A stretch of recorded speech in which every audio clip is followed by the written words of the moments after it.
Uh, I dropped some frames earlier? I guess I didn't drop that much. Only for like a split second. Okay, we're back. I need a refresher on uh how things are going.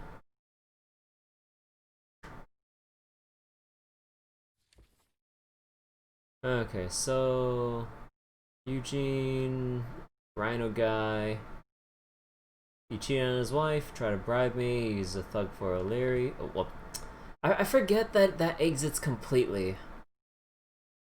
Oh my god. Okay, also hold on real quick. I need to turn off BlueStacks. There we go.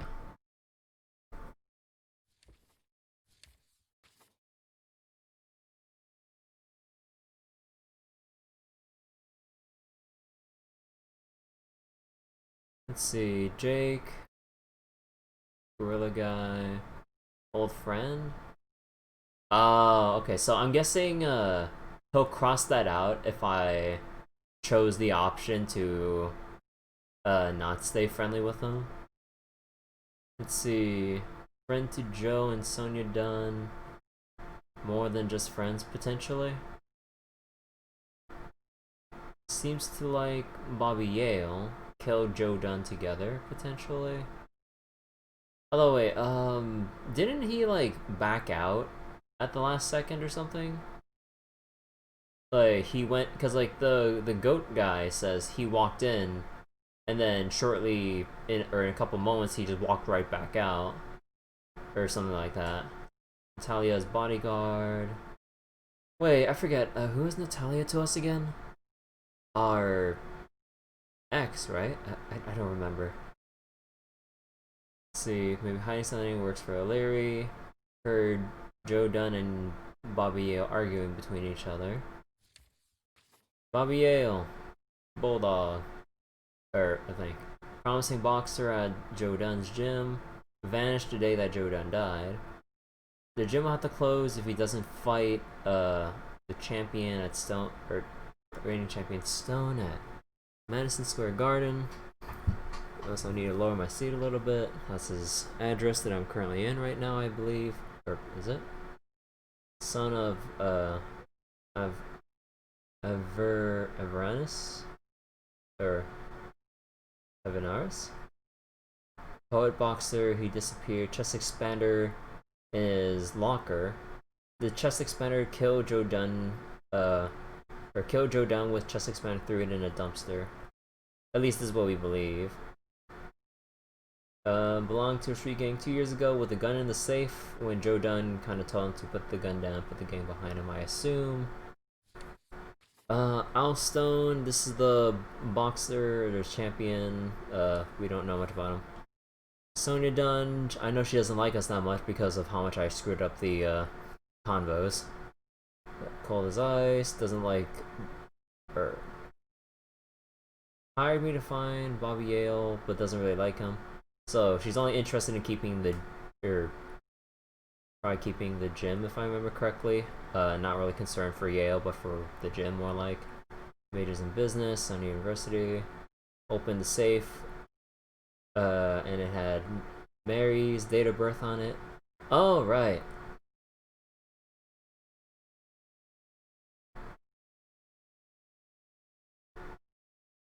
Right. Uh,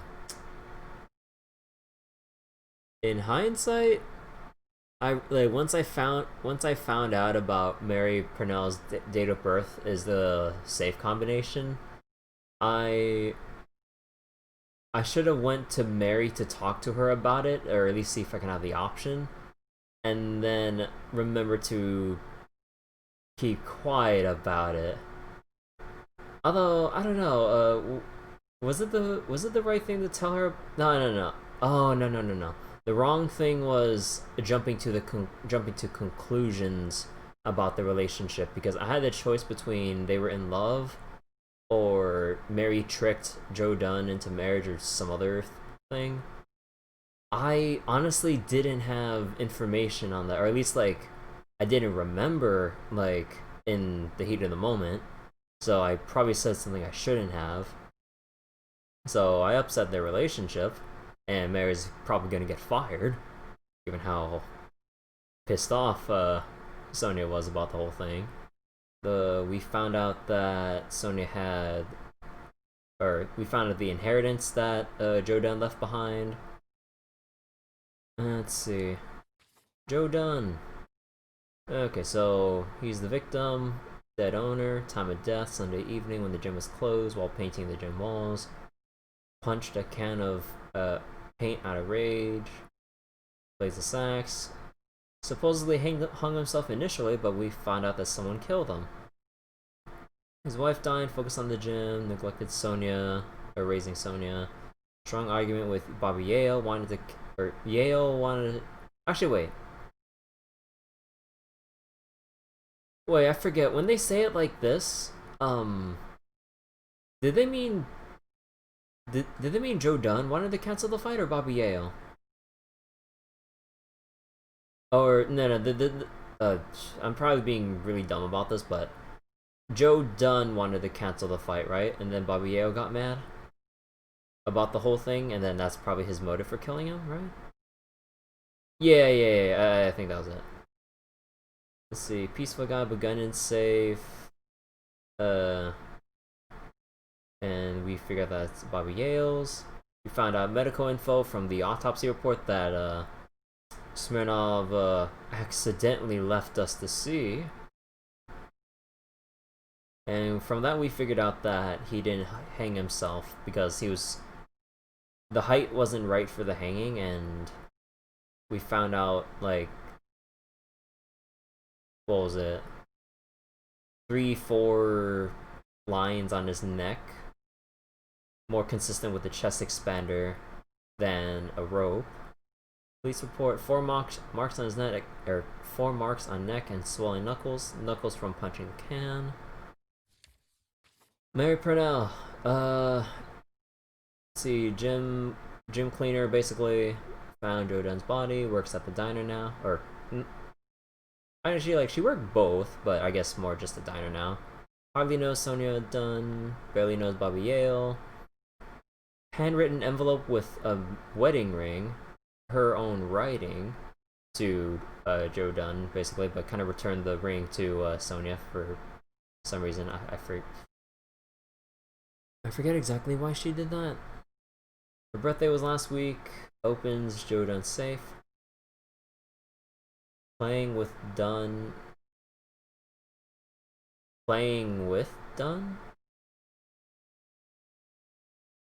2 years with Dunn, about to get married. Should I let Smirnov know about this? Huh.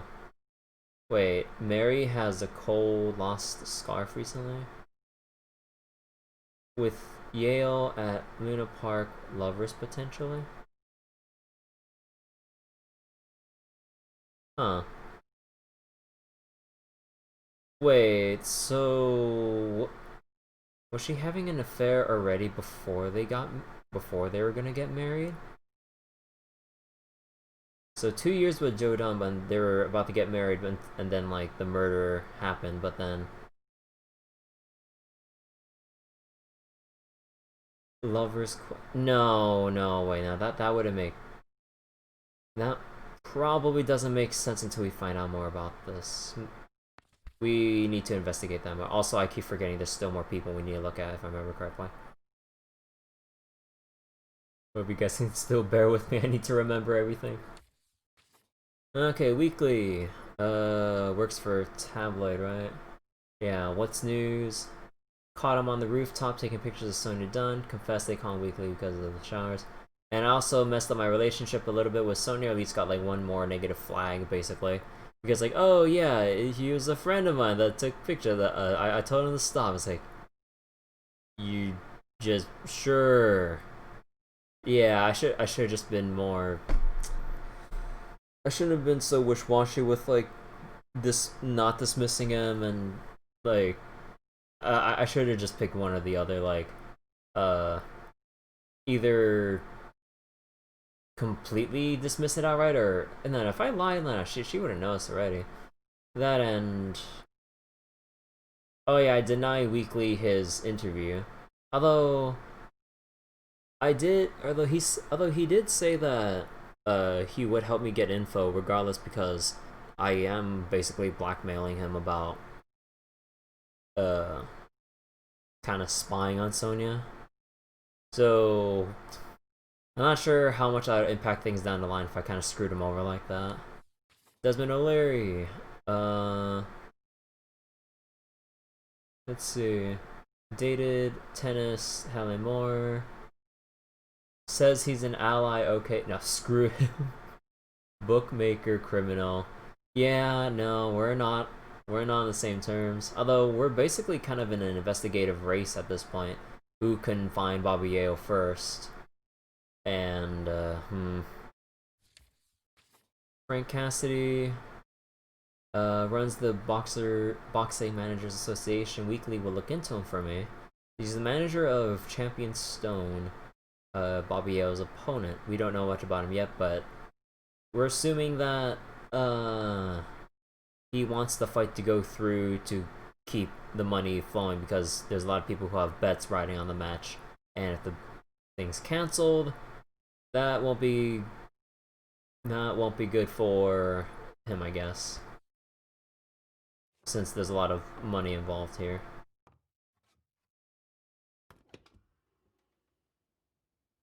I'm not sure how Yale's love of pickles will help me crack the case, but it's good to know.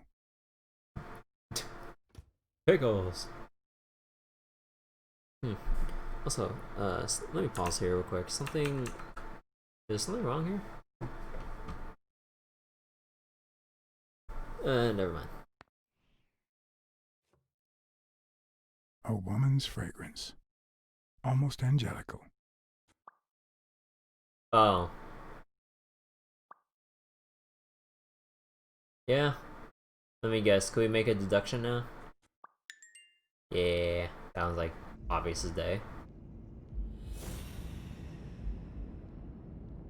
So, scarf. Cold. And... That means she's been here recently, but why? What does Sweet Mary have to do with Yale, the murder suspect? Yeah, Mary Purnell's lying about what she knows about Yale. We saw that picture earlier. I already checked that. Anything in the restroom?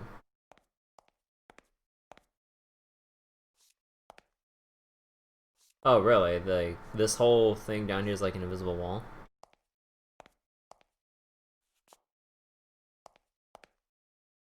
Oh my god, it is so fucking awkward. There was something over here. What the heck? Yeah. Oh my god. These angles are ass, dude. I know it's just for a collectible, but come on. Judging by the general state of the apartment, they were leading a quiet life.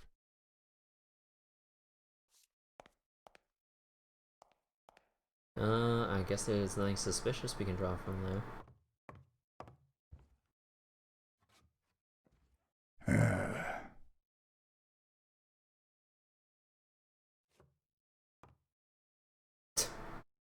Dirty dishes. Wait, was there something up here? Camera angle's not helping. No, there's nothing up there. Okay, let's go further in, shall we?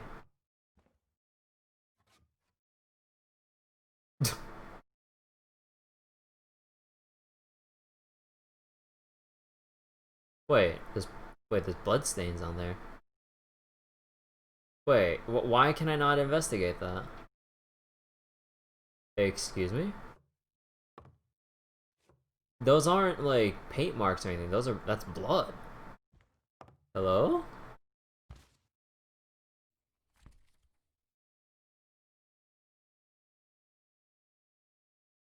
Copy one of 3. Do you know any of his relatives? His father, Avenarius. Avenarius? The boxer poet? Didn't he disappear 20 years ago? Huh. So he has his book. And they said one of 3. I mean, not sure how relevant that is, but... Why would you want such a big closet for so few clothes? Someone took his clothes? Unless someone emptied it recently.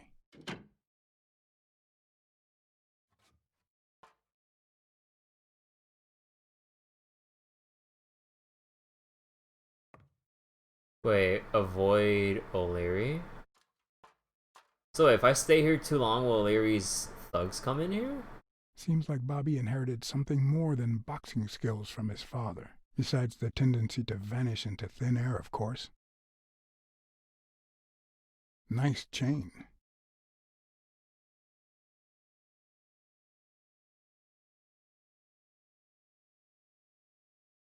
Oh. So, you like your mob stories, don't you, Bobby?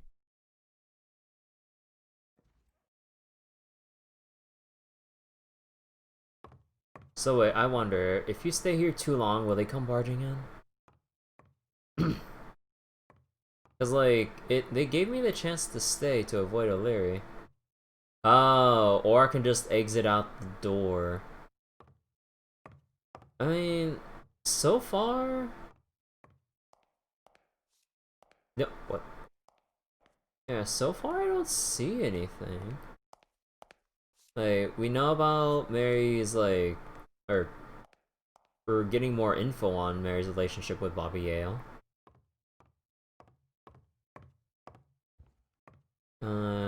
Dishes are bad, but that's nothing too relevant.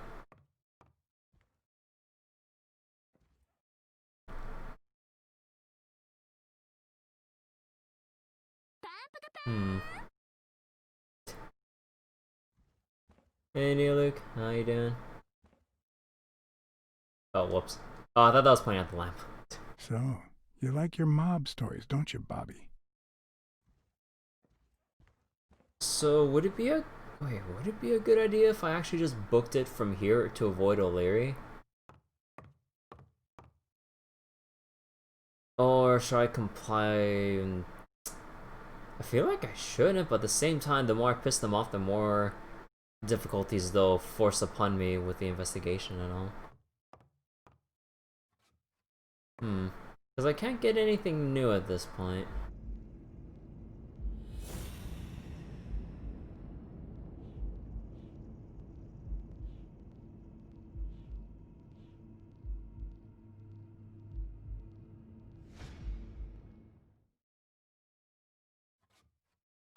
You heard fireworks in your neighborhood?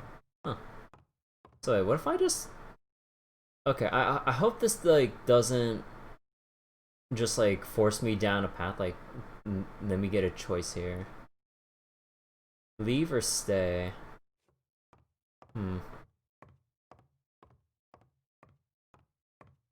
Let's... I kind of want to avoid O'Leary. With people like O'Leary, you just never know. I didn't want to put Mary at risk. Why not take her a little something instead?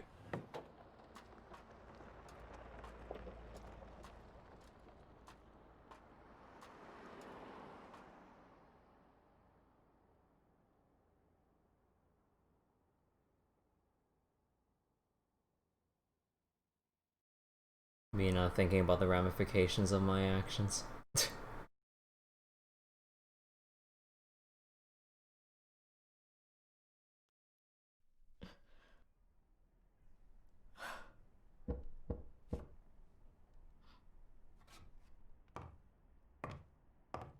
I've never trusted angels.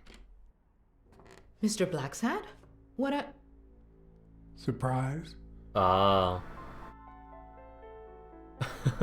When they fall, they turn into demons. Joey told me he was going to spend the afternoon painting the gym and that Bobby would be fixing something up on the roof.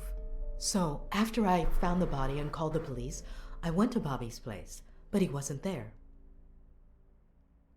How'd you open the door to his apartment? How did you open the door to his apartment? I think it was already open. Everything is so confusing. I'm sorry, Mr. Blacksad. Don't be.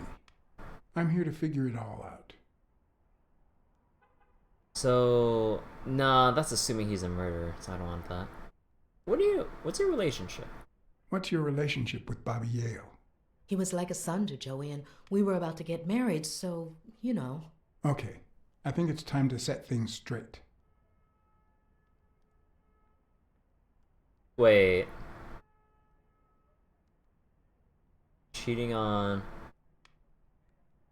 Oh, fuck. I knew you were cheating on Dunn with Yale.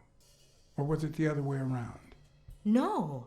How can you Yeah, even think of something like that? I have my doubts How can about you that. convince me otherwise? I found a picture at Yale's apartment.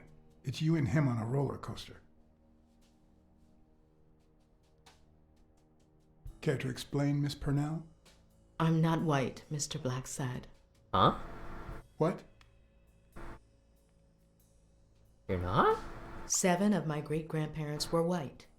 The 8th was black. According to law, I'm a black citizen, even if my skin says the contrary. Do you know what that means when you're born in North Arlington, Alabama?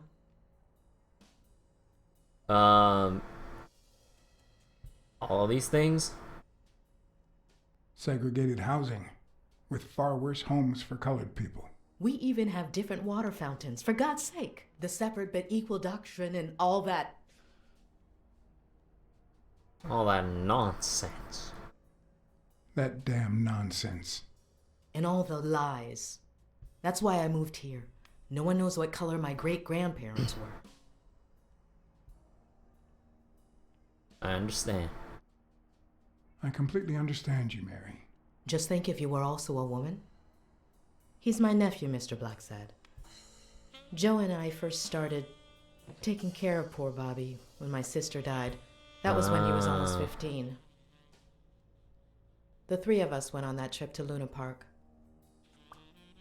So this is where Joe Dunn comes in. Bobby was the only one who knew about me and Joey. We were afraid that someone would use my past to ruin his career. It's not the first time I hear that story. I'm sorry I accused you. I'm sorry I accused you so lightly. Don't worry, I understand.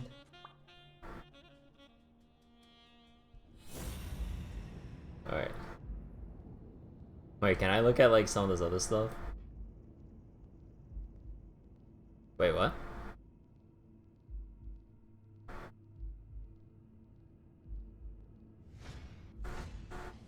Fresh out of the oven.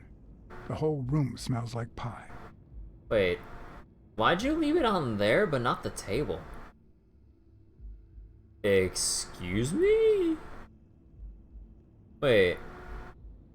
Wait, what sense does that make? TV and radio all in one. Where will these mad times lead us? Technology. Yeah, but wait. There's a scent of pie, but... No, this is really bothering me.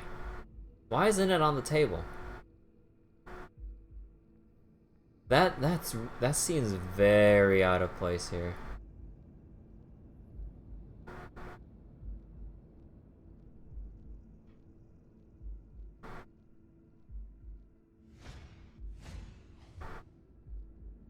Femininity starts at home. I'm not sure, dear Luke. I'm not sure.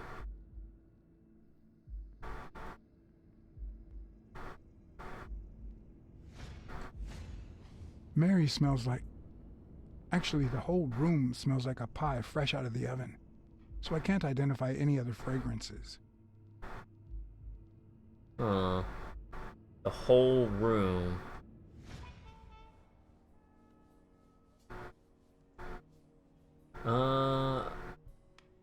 About... Oh, fuck. Fuck.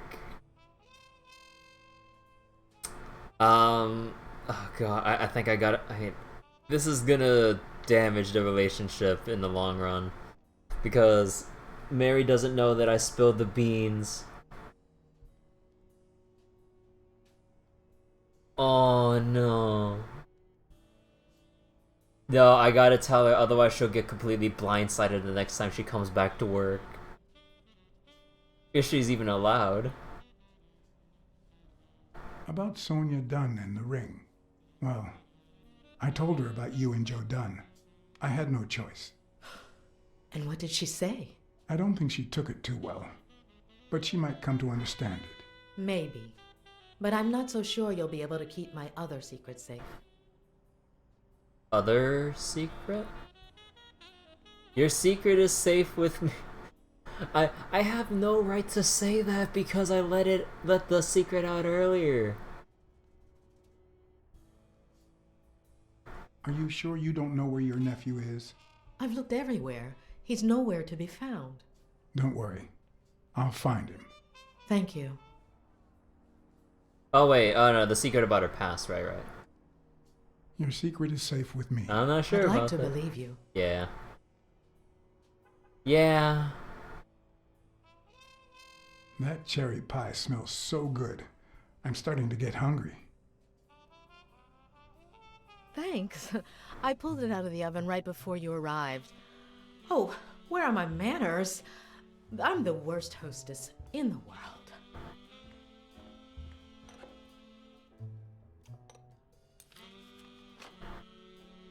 Let me go get a knife from the kitchen.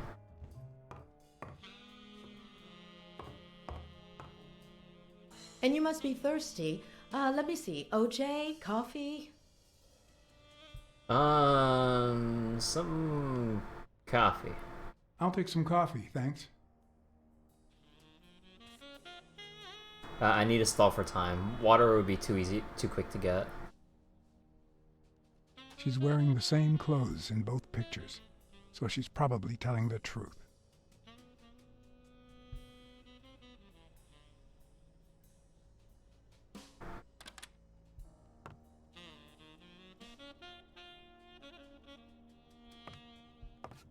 Checking if anyone's like following us or something. Yeah, some beautiful artwork. That's some beautiful artwork you got there. Completely dismissive. She's not buying it. I mean, I don't know what I was trying to accomplish with that, but okay. Maybe I just trying to keep an eye out for O'Leary and his men. Man, I'm going to town on that pie.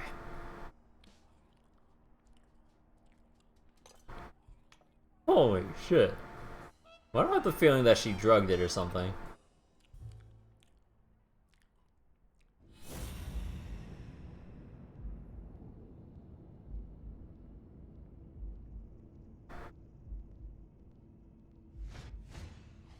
Now that there's almost no pie left, the scent has also disappeared.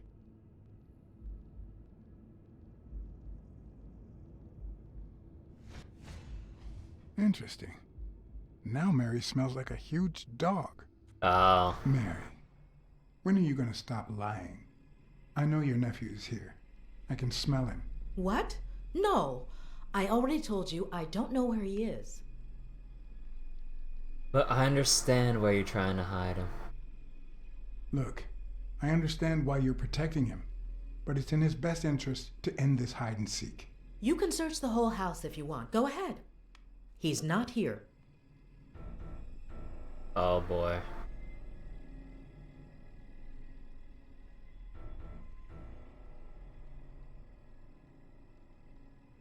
If he's not here right now, he must have left shortly before I got here.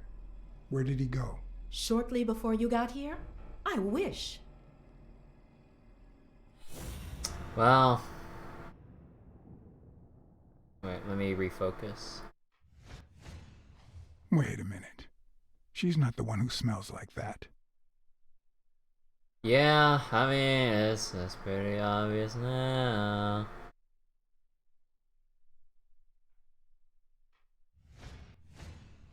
That's where Bobby Yale's scent is coming from. So, that's why you were sitting there. What? I don't know what you're talking about. Yes, you do. Could you step aside so I can check, please? Please go. Mary, for Christ's sake, put that knife down, would you? Leave, Ora. Look.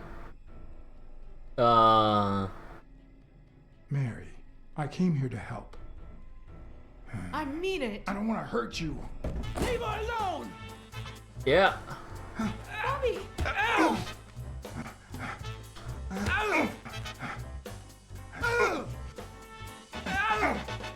Oh, wrong button. Oh, he's gonna knock me out cold. Or, oh no, I just regressed in the PT stage.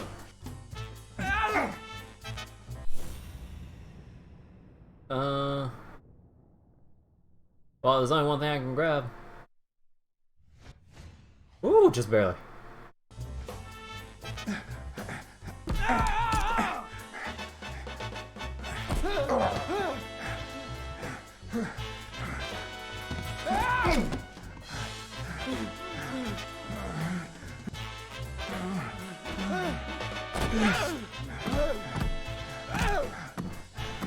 I'm gonna kill you!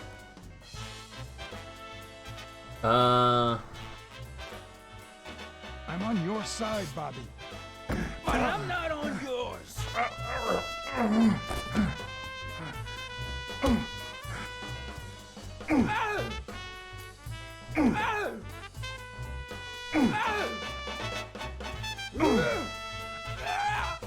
Wait.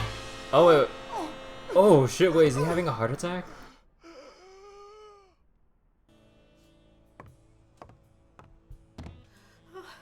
Bobby! Call an ambulance. Do as I say. Go on, call an ambulance. Do it now. In the face of a heart attack, there's two things you can't forget. 1, stay calm. 2, 1 chest compression per second. 1 Mississippi. 2 Mississippi. 3 Mississippi. 4 Mississippi. 5 Mississippi. 6 Mississippi. 7 Mississippi. Wait, how's that too late? 8 Mississippi. Man, you have a small window. Bobby! Oh, Bobby! Mind if I break your rib? Bobby. Oh my god.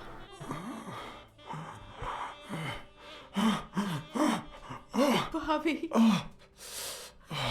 Thank you.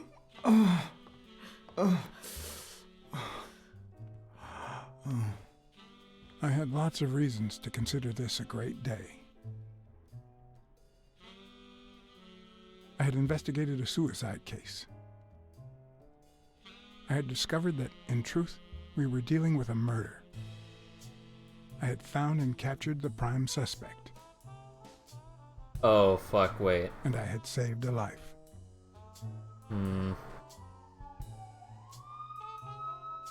Yeah, wait, Smirnov is not gonna like this. I just remembered we promised him to not take the law into our And yet, hands, and yet... everything in me screamed that something was going wrong. Oh, fuck. At least I first tried this. Hey, Era. Terribly wrong. Yeah. I remember when Solo kind of... Yeah, I look back at the VOD. The fail states in this game are kind of funny. I kind of want to fail some QTEs, but I can't. I don't know. I feel like I can't remember if some QTEs like end up having some repercussions, or if it's just like a game over state. I don't remember. Promise me you won't take the law into your own hands. I'd like to think we're not just vigilantes. I want a gun! What the hell? Bang, bang, bang! A fair amount of violence, extortion, and casualty.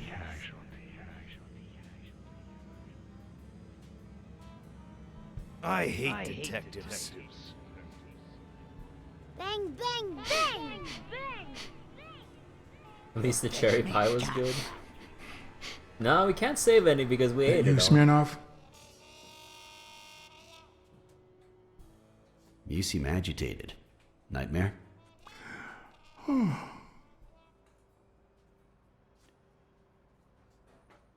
Yeah, I have a lot of those. Yeah, that makes two of us. Anyway, why don't you go home? In his current condition, Yale's not going anywhere. Besides, we'll take it from here.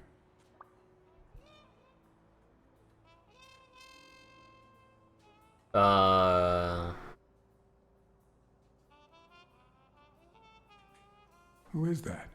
Can we trust him?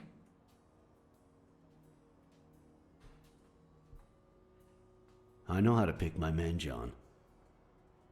You? I'm not so sure. You promised me you wouldn't intervene. I had no choice.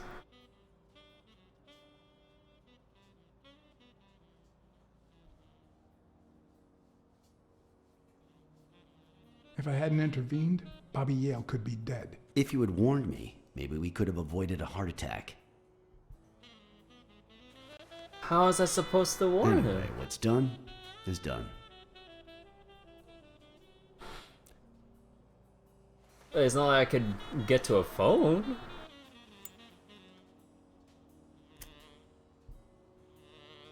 Oh, what happens if you fuck this up too long? Jesus, that's not worth it. When exactly did you realize that he killed Dunn?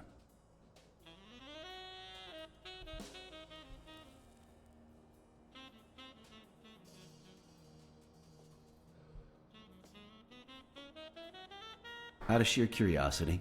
I'm a cop after all. There's more to it than this. To be honest, I'm not so sure Yale killed anyone. How about the motive? Any ideas? I know Dunn wanted to call the fight off after something Yale did, but I still don't know what. In any case, hopefully Yale will tell us more. Would you let me ask him some questions when he wakes up? I know you will, with or without my permission, so I'd rather not feel betrayed. In exchange, drop by the station when you can. Your investigation could really help my men. Who, by the way, must be waiting for me to interrogate Mary Purnell. Boy, she was hard to pry from Yale's side. Nah, don't go hard on her. She's been through a lot in the past days. Be nice to her. Of course. In spite of it all, we're not just vigilantes. And as for you, go get some rest. God knows you need it. We'll see about that. I can't promise anything. Oh, Tell the nurses to look at that face. That was kind of a sad way to put it with You the look whole like a thing film about detective in promises. this last scene. I'm afraid this film isn't over yet. For your sake, I hope you're wrong. You're in charge now, officer. Okay. I'll send you relief in 6 hours. Understood? Uh-oh. Who are... Oh, detective. Congratulations. You fared pretty well against that kid. Better than most would have. Now, if you'll excuse me... I got lucky. Let's just say I got lucky. We, as a society, simply As don't a trust society. reptiles. But that's not the real problem. The real problem is our extended belief that there's logic to that distrust, that it's natural and well-founded.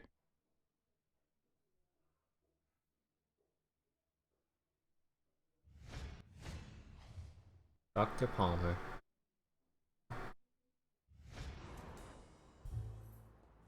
How's Yale? Is he awake? Oh, yeah. Go check on him before he falls asleep again. Although, try not to bother him with too many questions. Will this have long-term effects on his health? It's too soon to tell. He did have a heart attack after all. Heart attack confirmed. Okay, that's part of deductions for some reason. I would suggest That you rest after his heart attack. Of course, I'm not gonna let him rest so I can get some questions out of him. Go away. Or answers out of I him. don't want to see you. The doctor told me to sleep. Is it a good idea to be smoking in a room with a to patient? interrogate a suspect with his guard down in a place as quiet as this. Getting the chance to study his body language with no distractions is a rare gift.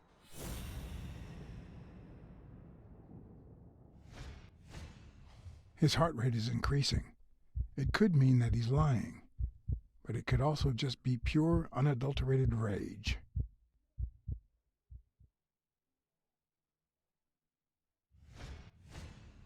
He's looking straight at me. If he couldn't hold my stare, I'd think he's lying, but that's not the case. I think he looks a bit mad.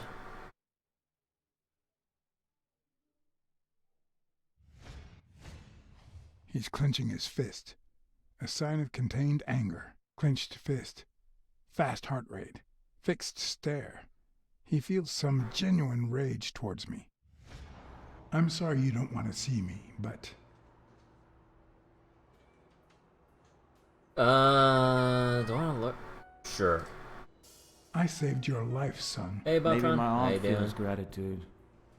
I certainly don't. Luckily, I just got my medication. I'll be snoozing soon. All right, I'll just cut to the chase. I'll cut to the chase after I take a good look at you. Is he lying, or did his heart rate speed up out of rage?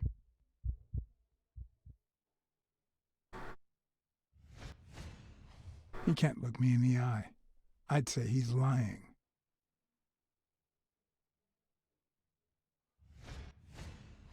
Is he holding back his rage? Who killed Dunn? Who killed Joe Dunn? What? Are you trying to confuse me? Joe hanged himself. You know that's not true.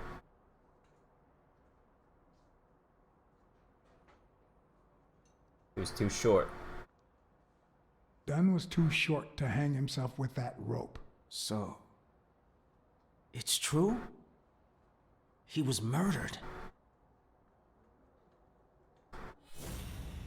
Now I take a look at him.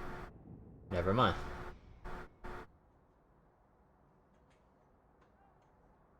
So, Dunn wanted to call off the fight. I know Dunn threatened to call off the fight. Why? How do you know that? I'm a detective. That was his anger talking. He never really meant it. That doesn't matter. Why was he so mad at you? What did you do? Nothing. Joe thought that I wasn't training hard enough. That I was going to lose. All right. Let's just say that I believe you. Wanted to call off the fight to preserve his record, I guess? The murderer killed Dunn with a chest expander and planted evidence to make us believe it was suicide. But he also left enough clues behind to make sure we found the true murder weapon. Then he put the chest expander box in your locker to frame you. Do you know anyone that twisted and who also happens to have a motive? I don't know.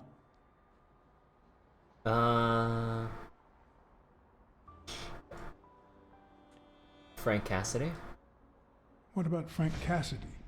Do you think he has a He wants to motive? keep the fight running. Maybe. A few weeks ago, Joe took me to a Boxing Managers Association meeting. Headed by Cassidy. Lots of money riding on Yeah. this match. He was obsessed with making it illegal for boxers to fight without a manager, or without an associated manager. Everyone seemed to go along with it until Joe spoke up. He said that would lower us to mob status. That Cassidy had founded the association just to make money by monopolizing the sport. Yeah, that's a big motive. That made others think twice. And Cassidy ended up empty-handed. Poor Cassidy. Accused of corruption. O'Leary. Desmond O'Leary certainly seems twisted enough. Did he have anything against Dunn? I'm not sure if they knew each other.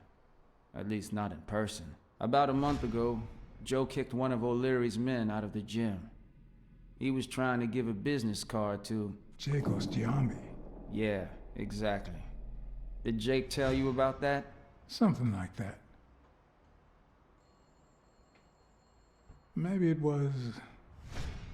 What am I saying? Jake could never pull off something like that. Nothing. Never mind. Are you saying...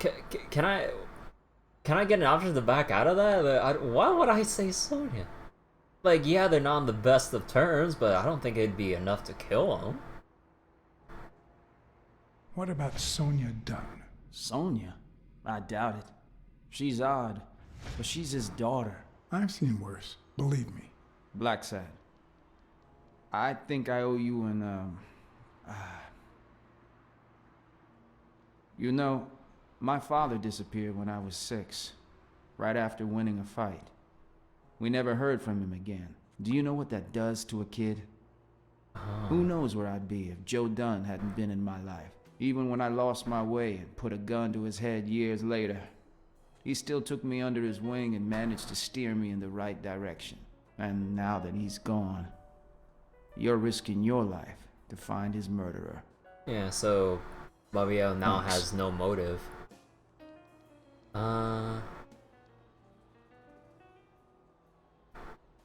Thank you very much.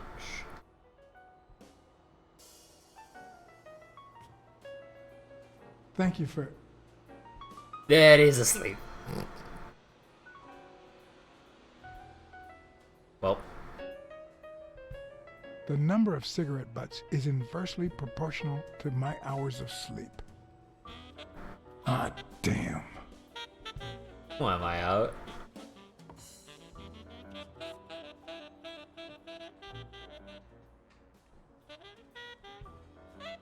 Let's check on his condition now. The hands say a lot about what's going on inside a person. Oh, it's still clenched, but he's asleep.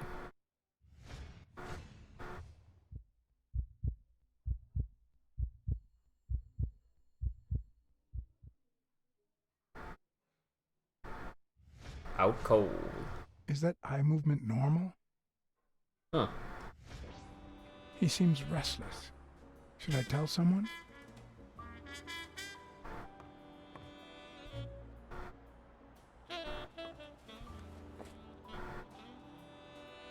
Ugh. Oh, the footprints. Smells like a dead man. Oh no, don't press it yet. Foot. Ah, why didn't they give me a choice? I wanted to keep looking around a bit. See, there's no fever whatsoever. He must be having a nightmare. Are you sure? Wouldn't you have nightmares too after what he went through yesterday? I know I sure wouldn't sleep. I have my own nightmares too. I have nightmares myself, but those go way back. Oh, the poor thing. Do you know what my nightmare is? It's that witch I have to work with. Good thing she's got trauma surgery at 12:30, but I wish it were a little sooner, you know? Gone for trauma surgery? Anyway, thank you for letting me know. Why do I need to know about that? And for bringing him in. Wait, what else do I... Wait, what else? You don't know how excited I am to be involved in a criminal case. It might not be important, but I need to take a look at his medical report. Okay, I can still look around. Thank God.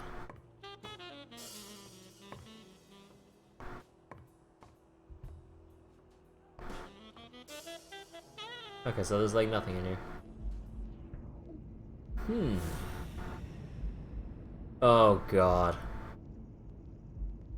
Okay, so shoes, footprint. No, the footprints don't match. If Yale killed Dunn, he did it without stepping in the paint, or in different shoes. Oh.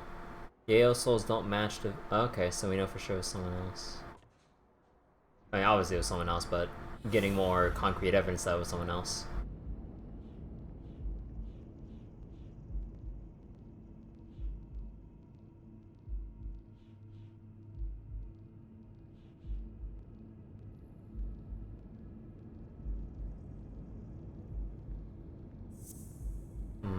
Yeah, wait, no. If I have a deduction, the game will tell me. I don't have any right now.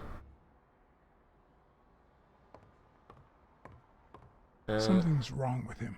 I need to find out what. Alright. Excuse me.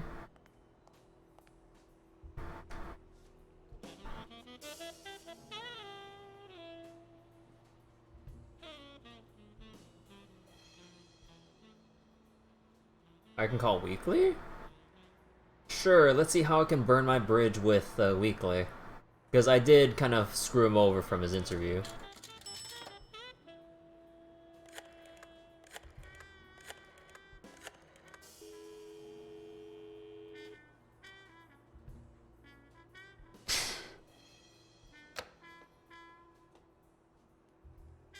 Yeah, either that or he's still investigating, but I like to believe that he's giving me the controller right now. Yeah, I need to let Sonya know what's up right now. Dunn's Jim. Sheikh Ostiumbi speaking. Just the man I was looking for. Jake, it's Blacksad. I just wanted to... I have work to do, John. Call you later. Ronald, get on that ring! Oh. Oh. I can't... Oh, don't tell me I really fucked that up. Or, no, I guess he was busy, but like...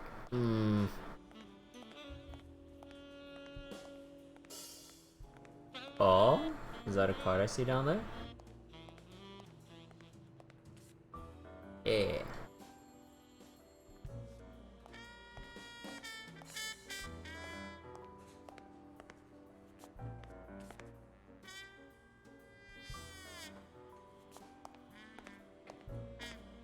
Let's not go over there yet.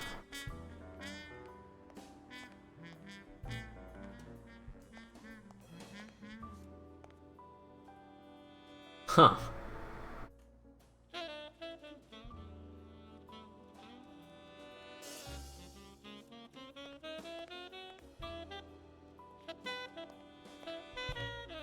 Okay, actually, let's see if we can go talk to that guy.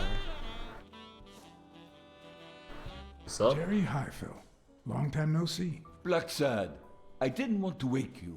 How's the boy? Asleep. I hope he recovers in time for the fight. I got tickets. Although between you and me, he doesn't stand a chance. It'll be a fun bout, nonetheless. Not like this. God, this is boring. He's a gambler. Leon's that bad? Are the odds against Yale that bad? The boy's talented, don't get me wrong. But stone is stone, you know? I bet half my pay, but you know, no vice for me. Huh. You say you've got a good job, and yet you're bored. Well, it's just a figure of speech, really. I like my job. Is it boring? Yes, but I can entertain myself with a good fight or a football game. Well, watching them, that is. You got smoke? I'm out of cigarettes. Can I bum one? Don't smoke or drink. No vice for me. Smoking's dirty. Alcohol goes straight to your head. And women, they're all just mean. Wait, what? Well, everyone except mine. Wait, dislikes all women except his... Wait, he's married, I guess? Are you sure about that? Not even one little vice? Nope. Between you and me, when someone gives in to vice, it's because something's missing. Something in their life just isn't right. I've got a good wife, a good job, a good house, a good TV, and a good hobby. Sports. Well, watching them, that is. What else do I need, eh? Blacksad, vice is for losers. Man, I'm bored. Well, I'm going You back said you got tickets, no vice, huh? Okay. He's hiding something. He's got it good. But I'm worried about that gambling habit of his turning into an addiction. I mean, not that I'm not sure it'd be too relevant at this point, but I don't know. Wait. Oh, I thought that was a car. That's a SIG. Hi. You're awake, handsome? Uh.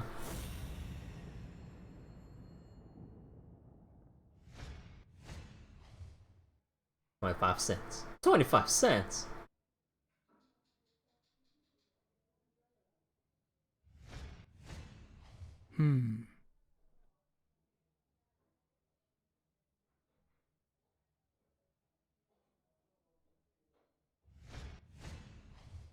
Rena.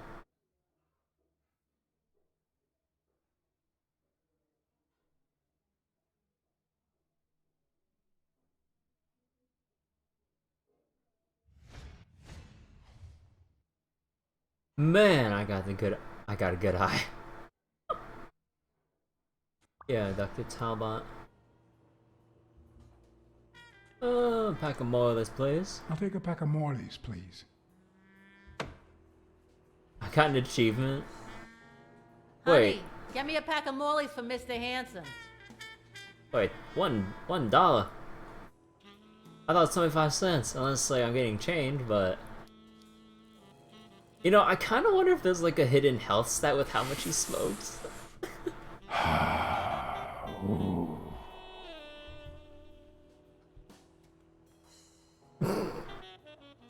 Yeah, I kind of wonder if that actually has any. They ran several tests on Bobby Yale last night after admitting him. Have the results come in yet? No, I don't think so, handsome. I won't be able to read Yale's medical report if she's around.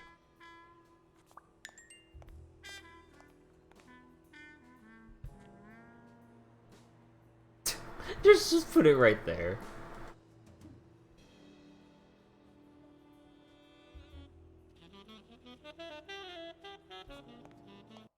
Okay, I'm curious. What's the stats at this point?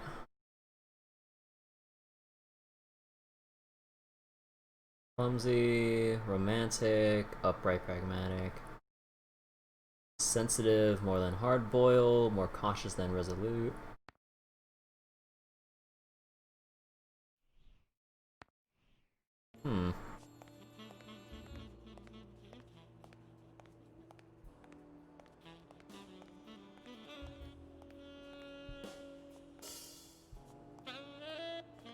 Oh, wait. I need to make a deduction first.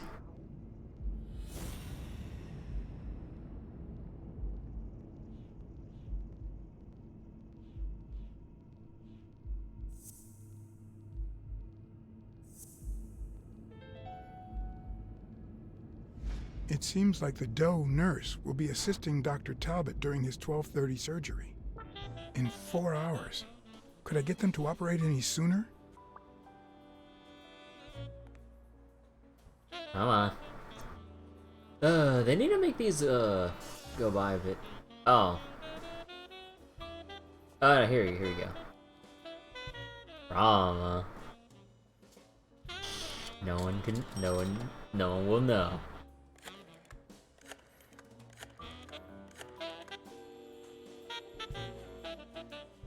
Trauma? Sherry speaking. Get Dr. Gregor Talbot, please. Yes, 1 minute. No, actually, Dr. Talbot won't be in until 12:30 according to my registry. Can I ask who's calling, please?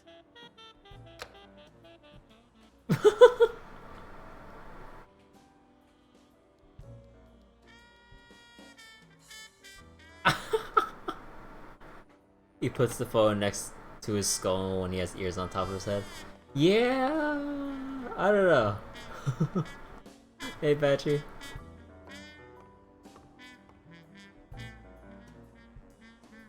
So wait, is my only option to impersonate I Dr. need to take a look Talbot? at his medical report.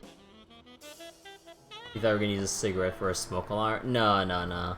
We don't want the whole place to evacuate.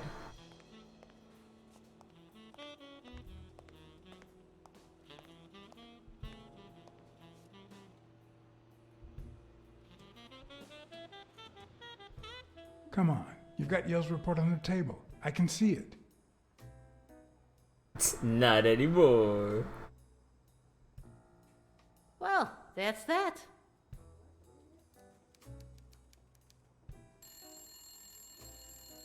I did. Nah, fuck no.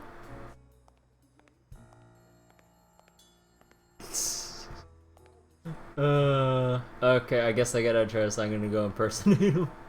I am not gonna lower myself to go on and do. Screw that lady. Do I even have his voice right?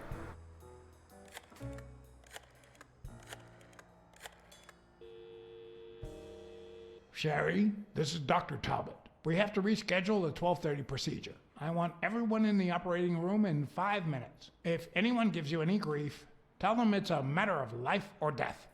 Understood?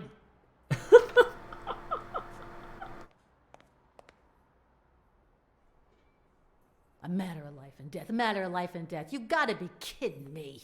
These people. Okay, we gotta go. We gotta go. We gotta go. Hurry, hurry. No, don't go back in. We gotta go. How's how you doing, Abyss? All right, now. How do I put this? I need something that you... Oh. Only if you guess why I'm giving it to you. Just to spite your fellow nurse. I think you just want to spite your fellow nurse. Well, aren't you smart? But be quick about it. You hear me, huh? If that witch comes back... Don't worry, I got photographic memory. So, blackout following cardiopulmonary resuscitation. Compared to... I can't read that fast. What does it say Or here? read what it says. You know doctors. The top handwriting is mine. Let's see. Extrasystole and dehydration caused by panic attack. Extra what? You know, arrhythmia, like skipped heartbeats. Dehydration and heart attack. What about this here? It's a good thing I know that Mr. Yale is in Dr. Ferguson's hands. Otherwise, I'd be worried. Hey, no means no, miss. You really don't know who I am, do you? Miss, I've got orders. And the fact is, those orders say that... Here you are, Miss Dunn. Huh? Tell him, Blacksad. I can't get through that thick skull of his. You see, Highfill... Oh, fuck. This is my assistant, Jerry. Assistant? How so? She's helping me with the investigation. Between you and me, and all due respect, miss, but aren't we taking this woman's liberation a little too far? Excuse me? All right, go ahead. I guess it's her business after all. Yeah, you sure got a good assistant? life. You think I'd make a good detective? I wonder how your wife thinks about you. Let's see. Cold and cunning. Yeah. You're smart and brave. Two of our hallmark traits. Wow. I think that's the first nice thing you've ever said to me. Anyway, you did your job. I'll send you a check the day after the fight. You can leave now. Huh? Wait, what? Oh. No. No. Huh, no. She's gonna do something stupid. Sonia, don't. He killed my father. You said so yourself. You can't do this. You can't take justice into your own hands. Believe me, it will haunt you as long as you live. He almost killed you in that floozy's apartment. How could he not be guilty?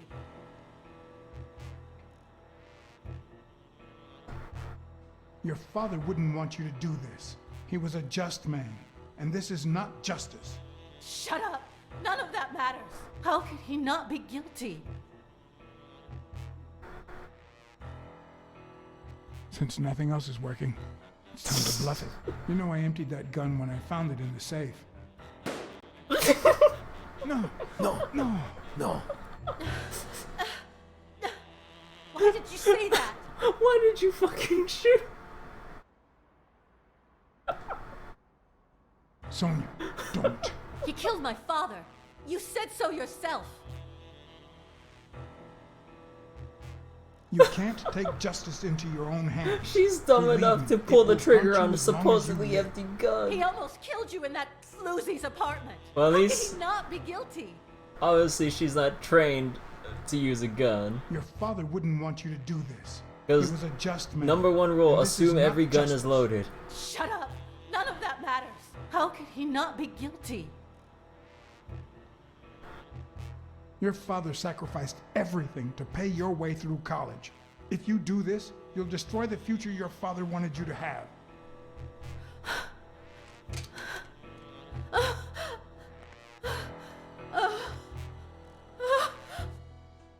Shh. It's okay.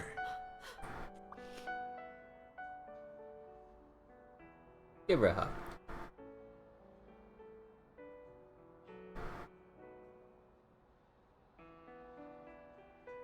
He's going through a hard time right now. Oh, that's awkward. Uncle Tim! Sweetie, I came back from Los Angeles as soon as I could. I told you not to rush back. Come on now, honey. Aren't you going to introduce me to your friend? No, this is John Blacksad, the detective who found Bobby. Oh, fuck the gun. So this is strictly professional. I thought you had some good news for your uncle. No, Uncle Tim, don't be silly. Don't be silly. Look at you. Smart, educated, as dazzling as the brightest of stars. Every single man in this city should be at your feet. Come on, we'd better let him rest. Wait, I need to get the gun. I need to pick it up when they're not looking. Because what if the hospital staff find the gun under the bed? Oh, fuck. I need to get the gun back. I see.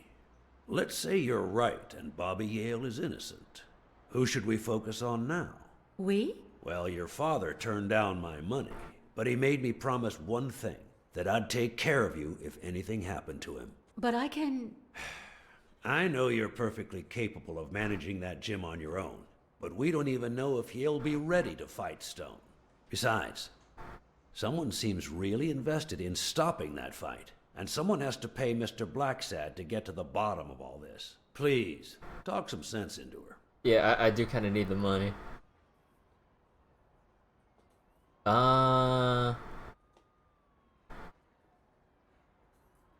It's your life. As much as you love your uncle, it's up to you to decide whether you want his help or not. She's probably gonna reject it. Blacksad, I was just starting to like you. All right. Thank you, Uncle. Thank you so much. All right, stop crying or you'll ruin your makeup, honey. Now fix yourself up and I'll buy you some breakfast. Wait, my purse. I'll get it. It must be... Blacksad, wait a minute. I think she needs some time alone, just like you and me. Listen, boy, do whatever it takes to find Joe's murder. Whatever it takes. If things get messy, don't worry. I'll clean them up. Deal?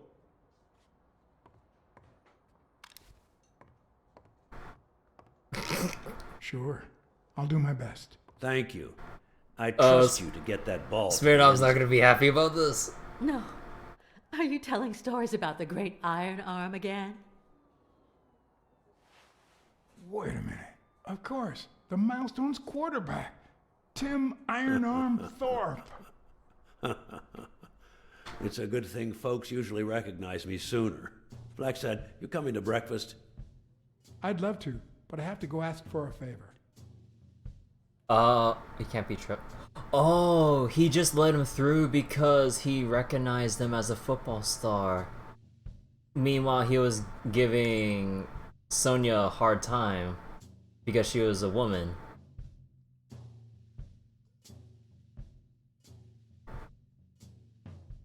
Son of a bitch. A simple autograph was all that took to let him through. No fuss. The investigation required that I ask Jake for a small favor. Or demand it, if worst came to worst. Man, I really wonder how, I don't want to piss off Spirit off at the same time, like, I do need... Hold on, did the stat change? Nah, because I didn't get any hard cash yet. 100% romantic. Oh man, we in there.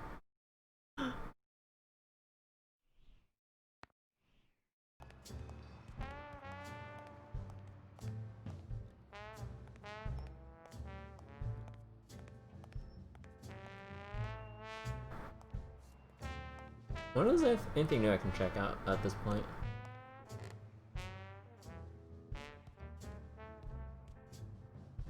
Ugh. So, are they just gonna let me reread all the messages on the wall?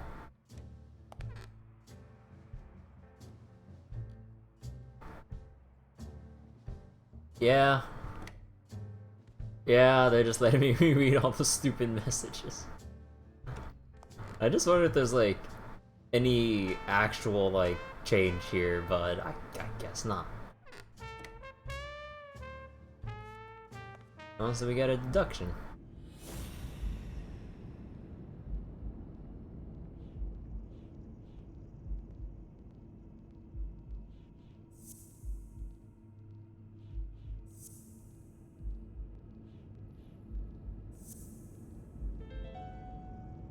So, what's this deduction about? Huh. That lizard isn't Yale's doctor. Oh.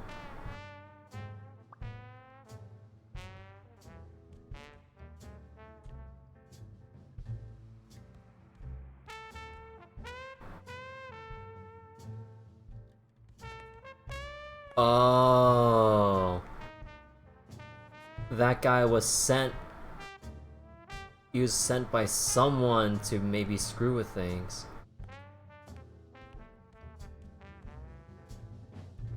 The racist brain is so full of hatred that there's no space for trifles such as Hey, common Origami. sense or How you doing? spelling. But this most cultured writer spotted the error and attempted to correct it. Not sure what to make of the outcome. Smudge racial slur. Wait, didn't I have that already? Why is it a new clue? I found that already.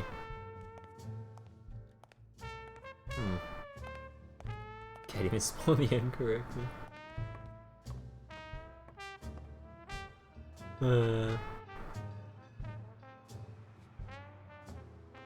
Okay, so before I talk to Jake, oh, I can't make any calls. Let's go take a look around the outside first. I can't take a look at the outside first. Okay.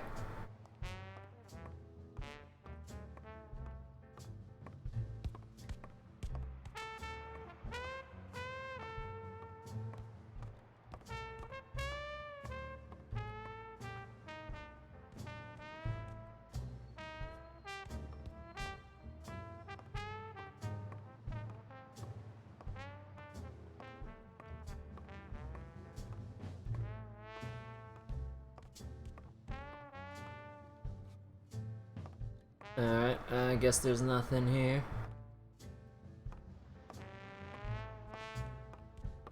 She said that's true. It's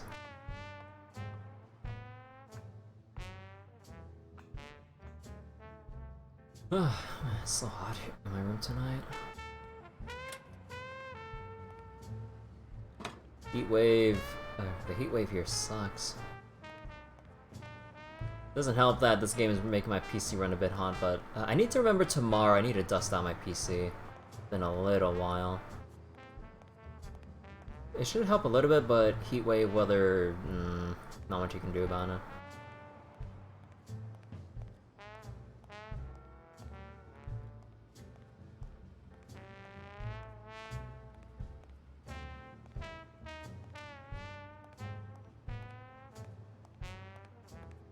What the heck, Neely? Nah, just best to just ignore them at that point. Best to not, like, provoked him any further with any sort of response. Yeah, it's technically correct, but at the same time, it's like there's no point in trying to like try to go any further with that. Otherwise, it just be won't be any good for anyone, basically.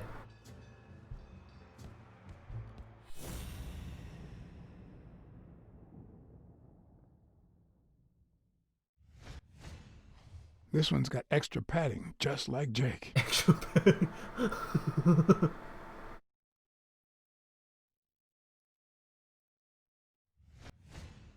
How many hits does a boxer take to the head throughout his career? Huh, no proper boxing gloves too? Hey there!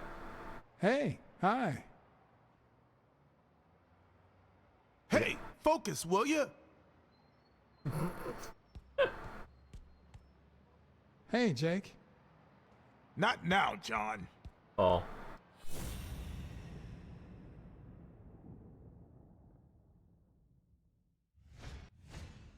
He's been training with those same shorts for who knows how long.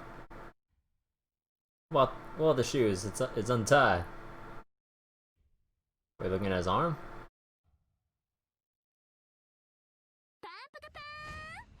I hope he never feels inclined to hit me. I'm zooming He's in on twice his shorts. Nothing more to it.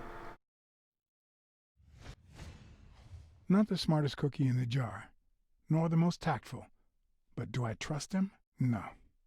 Do I consider him a friend? Yes. He's my friend, but I still don't trust him. I mean, do I just gotta keep pestering them? Oh. All right, that's enough. Take 5. Go on. Yeah, he's a bit pissed about me interrupting the training session. What, John? What's so important?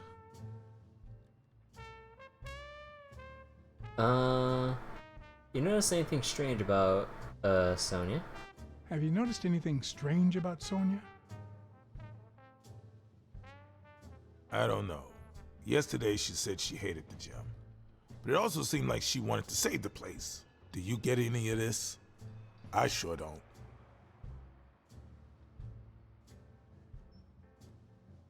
Acknowledge that. It might not have seemed that way, but she loved her dad. Believe me, I've got reasons to be certain. You know where O'Leary's headquarters are, or is? Could you tell me where O'Leary's headquarters are? Probably not. What for? No.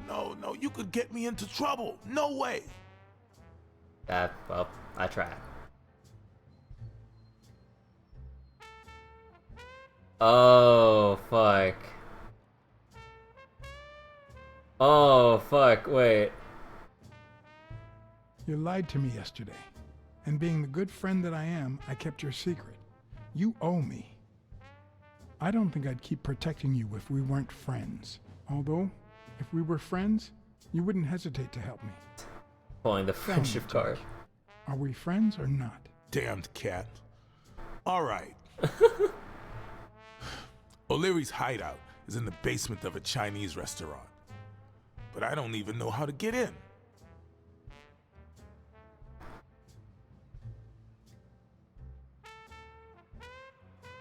Why are you coaching that guy? Oh, that's right. You don't know. Sonia asked me to run the gym. Well, at least the fun part. As soon as Bobby Yale's back on his feet, I'll turn him into a champ. I'll make him crush stone. Just you wait. What? Why are you looking at me like that? Have you ever been a coach before? Is it the first time you coached anyone? Yeah, but you think I can't do this, don't you? What? No. Well, screw you. We'll win that fight. See you tonight. Well, I'll see you tonight. See you there. Ronald, The break's over. After 30 hours of work and several beatings, every bone in my body ached for a bed. Now it's my turn. Oh, shit. So I went home to recharge. Because the night ahead was bound to be promising.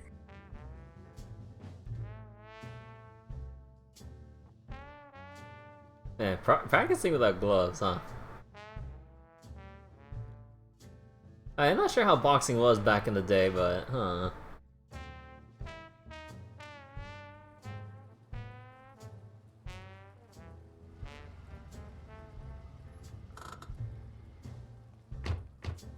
There are animals who need gloves or clothes. You What do you know right? about that basement? Well, let me think. Nothing? Come on, Jake, for Christ's sake.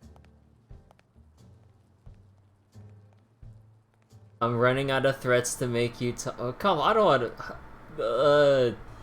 Strain that little boxer brain. You must know something. I've come to get O'Leary several times, but they always make me wait in the dining room. One day it was so late that the restaurant was closed. They made me call from a payphone in that alley over there to let them know I was here. A few minutes later, O'Leary came out the back door, that red one there. All right. You stay by the payphone. Wait till I'm inside. If you see anyone, call the same number you did that one time. Let it ring twice and hang up. Got it? Screw you! A promising night indeed. Huh.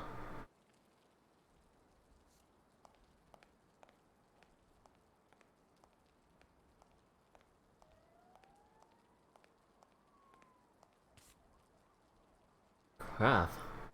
So I need to keep watching till we draw him out. Okay, but oh boy, I hope I don't screw this up. I'm gonna screw this up.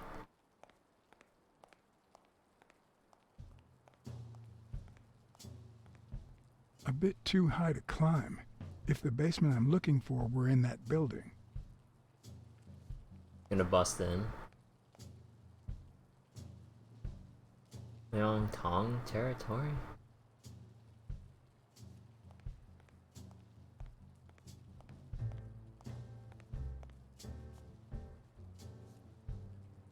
No. The plan will only work if O'Leary doesn't know I've been here. So I need to find a way to hide myself. And O'Leary will come out that door. Could it be an elevator shaft? How does this thing open?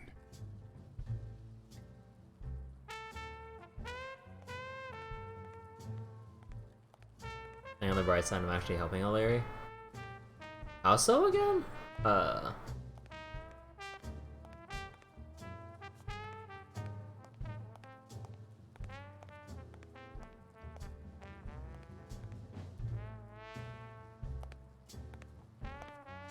What happened?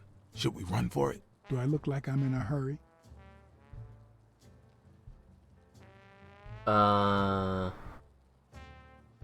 Check out that graffiti. You're in On Leon Tong territory. Wow, I thought the Tong Wars had ended years ago.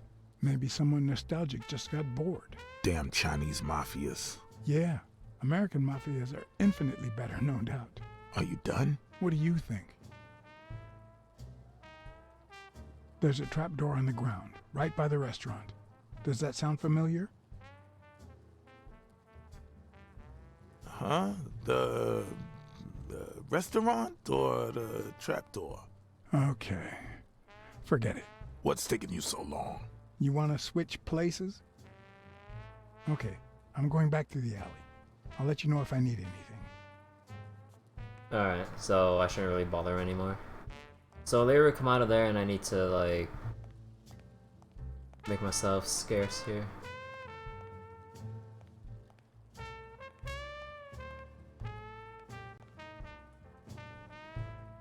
Guns and King's carpets.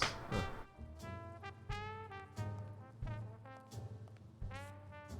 Wow.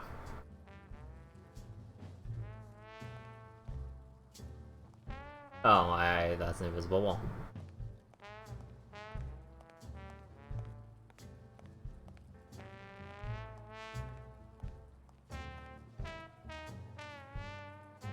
Oh, do I actually just need to go inside? Maybe?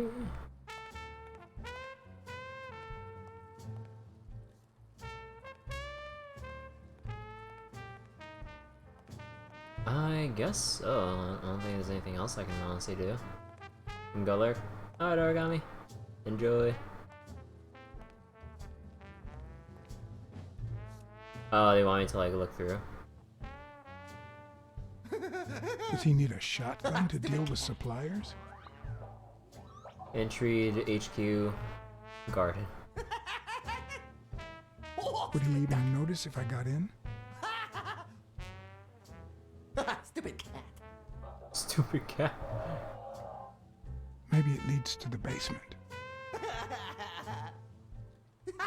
I see a card there. Or maybe this is the way to the basement and not that corridor. I'm guessing it lights up when they ring at the main door.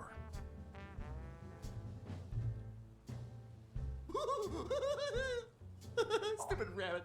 Something tells me he'd notice me no matter how stealthy I was. Stupid cat.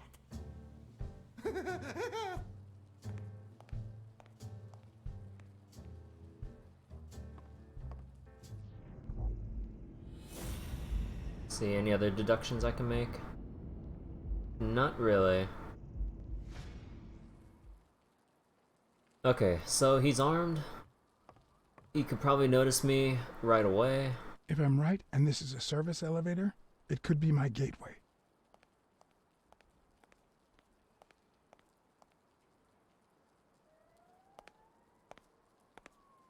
What? Let's see. Someone watching TV. There's a guy watching TV inside the restaurant. A red panda, I think. Doesn't ring a bell. I don't recall any panda waiters. Carpet store sign? The carpet store neon sign is still on, even though no one walks down that alley. Don't you find that odd? Maybe there's They hidden must have passage? forgotten to turn it off. Plus, they're not short on cash. I heard O'Leary say he was gonna buy 10 carpets the other day. I've seen 2 possible ways to access the basement, but... You really think I can help you with that? I'm gonna take another look. Keep your eyes peeled. Okay, hold on. I wonder, like, if I really need to have, like, all of my stuff in order. I probably have everything, but I feel like there's always one thing you overlook. And I'm not just saying that because I'm still kind of salty about me guessing wrong about the FGO event last night. I can't believe I picked the wrong murderer in that case. Like, obviously I looked at the real answer up so I can still get my 10 quartz and all that, but I like if there's like some other things that what was it that I learned? I need to actually remember to read every individual line. And I suck at picking up people's like behavioral tendencies and all that stuff. Because like a certain character shouldn't have been acting the way she did. And it's like, when you really think about it, it makes no sense. Despite how, like, basically I took stuff at face value and I didn't think like, wait, this person shouldn't be acting this way if she was in this position.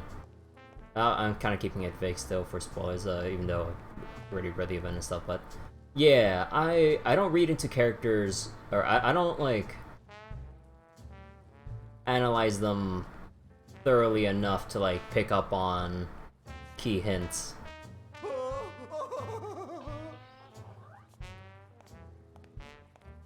I've got the lockpick. The thing about the lockpick is that I can't, well, for one thing, we don't have the option. Second, the red panda, at least from what we can guess, he can hear anything. So, there's no point in trying to be stealthy. We don't want to jeopardize this whole sneaking mission by doing something as dumb as that. What? Excuse me. I need you to go to the front door and ring the bell. Alright, is there a bar in that alley? Have you been drinking? Count to 30, ring the bell, then run for the car. Got it? Whoa, you better send a bunch of Natalias my way after this. So, now what are you gonna do? I'll open the door with my lockpicks. Once I'm in, I'm still not sure if I'll take the hall or the door on the right. Oh fuck, I gotta make a split decision. I mean, it's probably the...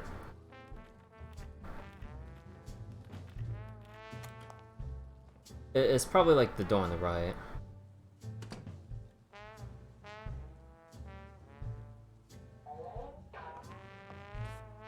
I'm not sure, like, if they'll give me much time. The lock on that door was not your standard model. I had to give it my all.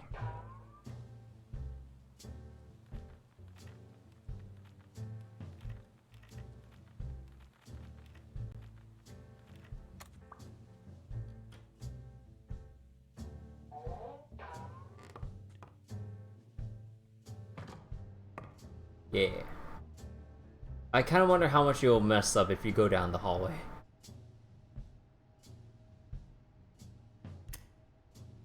Oh fuck, not... Why not source the light before? Are you fucking serious? You can't seriously pull this shit on me. I got a time limit? I mean, like, the thing's right there, but I feel like that's too obvious. Hold on, wait. I feel like that's too obvious. Something's not... No, that's... No. It can't be.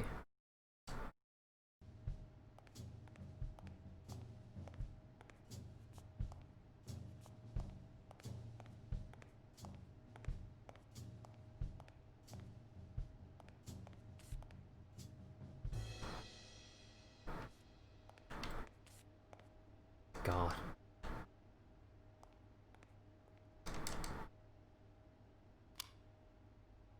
Oh. Oh, okay, that's... Oh. It was on light switch. Okay. No, I didn't want to go out the door. Huh. I was expecting some frozen bodies.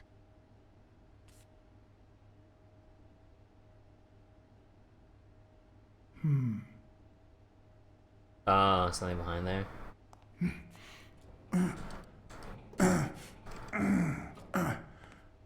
It won't budge.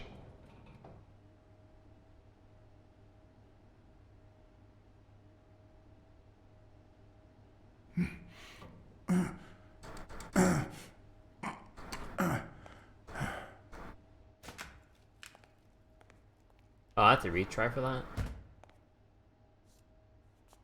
Oh, no, that's the door I went out of, right? Oh, no, it's a different room. Oh, wait. Oh, wait. Oh, never mind. Okay. I'm getting the layout mixed up because of the darkness right now.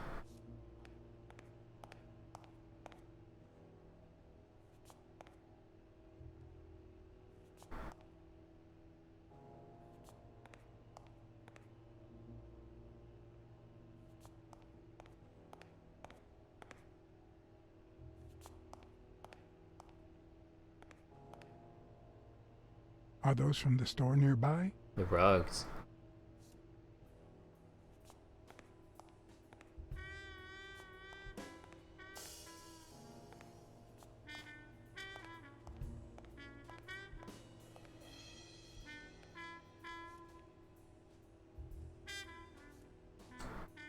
Why do they have so many paper notes? Do they get that many orders?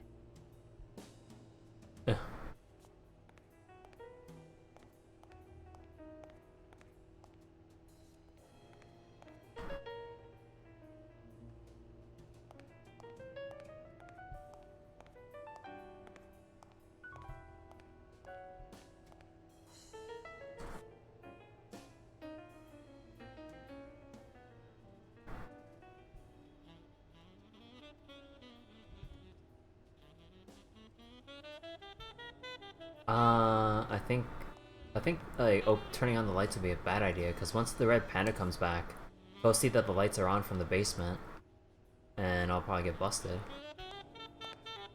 Although maybe there's just like some thing I'm missing.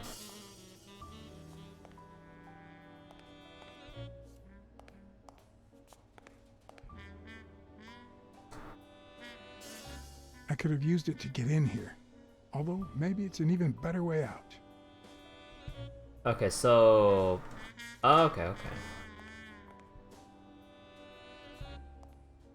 So that's the way,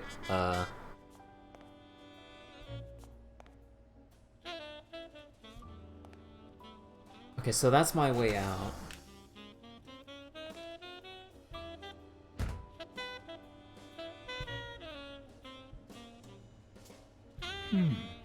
Oh. Yeah, because turning on the lights would be a very bad idea. Thank God I found that.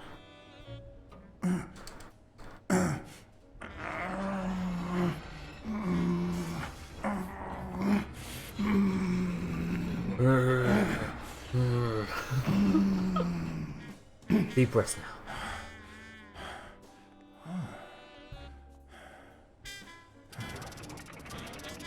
Easily retractable door? Huh.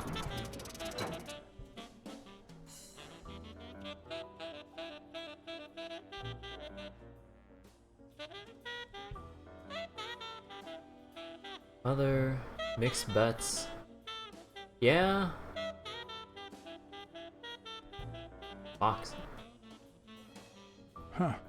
Looks like those colorful notes weren't restaurant orders after all. There's one on each table, except this one.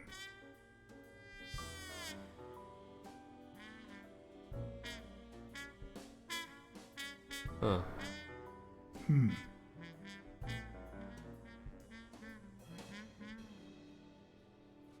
The odds are incredibly in Stone's favor. I guess that he's the reigning champion, and Bobby Yale is just a contender, but maybe word got out about his condition.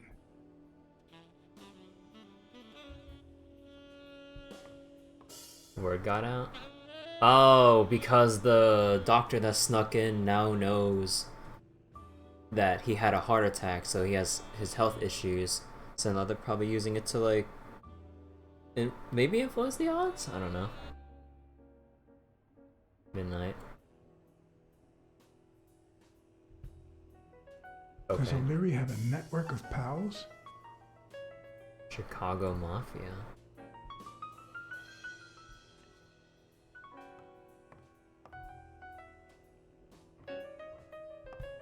Wow. I didn't realize you could place so many bets on a single baseball game.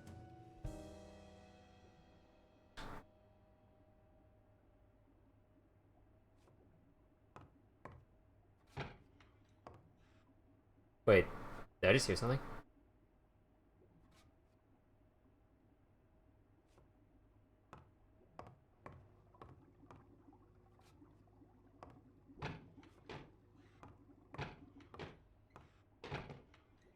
Okay, yeah, that was just the door opening, thank God. Sometimes I forget that criminals, even the office variety, have family and kids.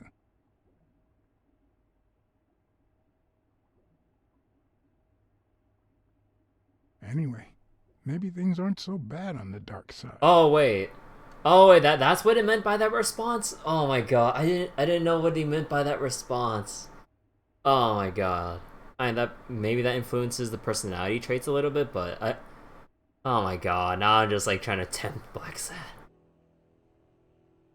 Blacksad's voice actor reminds you of Eli Vance? Huh. A little thingamajig that adds on its own. What'll they think of next? 16 days until the fight. It looks like a summary of all the bets that come in.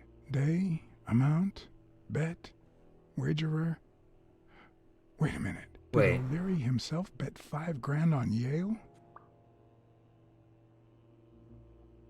The fight's rigged. Stone's gonna throw because everyone know that Stone will win. Oh, he's gonna make Stone throw the fight. So maybe there'll come a point where we tell Bobby Yale to like either stay out of the fight or tell him to throw the fight himself somehow before Stone can throw? Wild berries. Gambling password.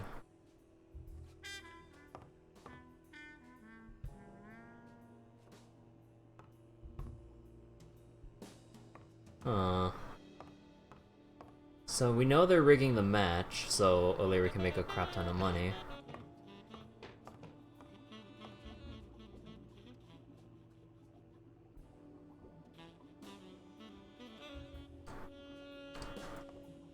Could that be Ireland?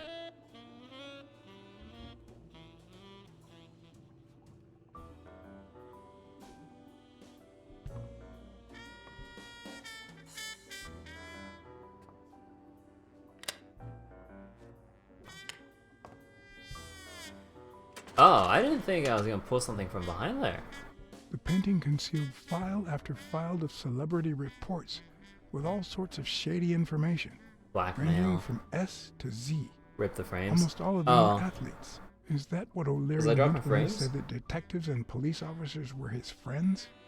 I wonder how many spy for him. If I were to pitch in, who would I spy on?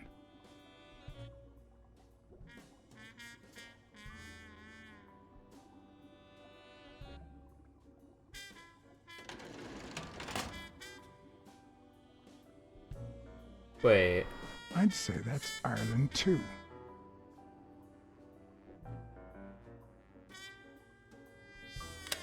Oh, would it be a bad thing if I looked in some of those, No, I could use it for the investigation.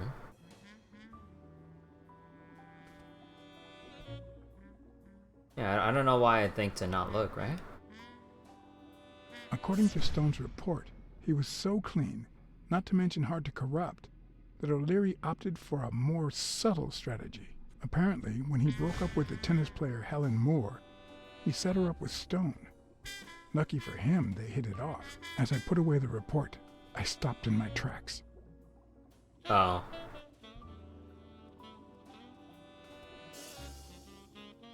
Did I really want to risk knowing what O'Leary had on my good friend, the incorruptible police commissioner? Fuck. I sighed in relief. O'Leary had tried to buy Smirnoff on several occasions, but failed. Luckily, O'Leary had nothing on him, or me. Would I feel guilty about looking at it? I mean, like...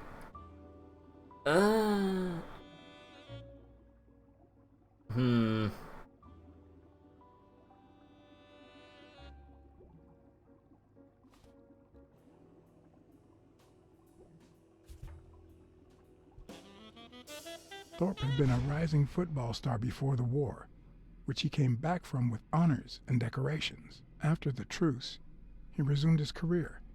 He won 3 season trophies and a couple of MVP awards. He retired after an accident that left him paralyzed from the waist down. He started his own sports advertising agency 4 years ago, but according to the files, O'Leary hadn't even tried to corrupt him.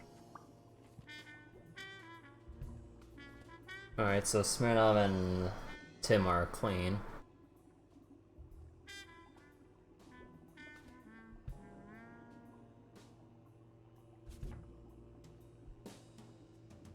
In Bobby Yale's folder, all I found was a log of his incredible stats as an aspiring champion.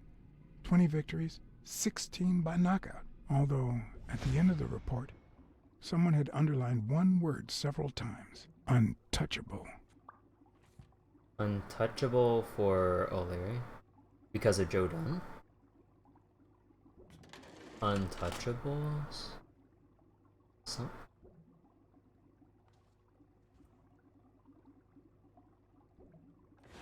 If they're not together anymore, why does O'Leary keep so many pictures of romantic moments with Helen Moore?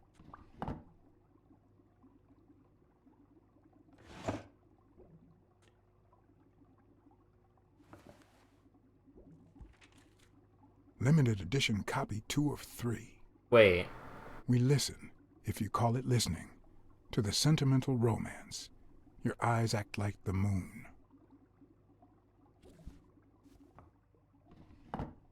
Wait, why does he have Avenarius's book?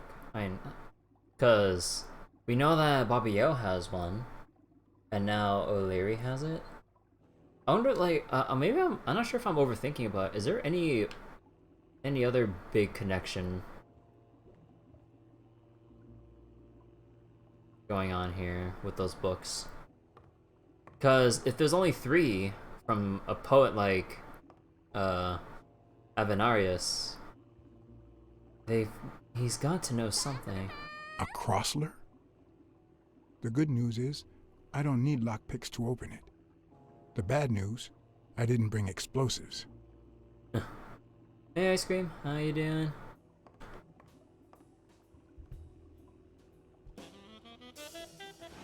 Even Dunn had a gun in his office. O'Leary couldn't possibly be the exception. Dunn had $200 in his safe. O'Leary had about $20,000 in a drawer. Oh, I didn't even get like a tempting offer to like steal that. Even though like O'Leary would have noticed and gone after me probably. Ireland, of course. This guy's obsessed. I thought that they would have given me the choice because of like how much I wanted to profit from this case. Whether or not I wanted to resort to burglary basically to like swipe some money.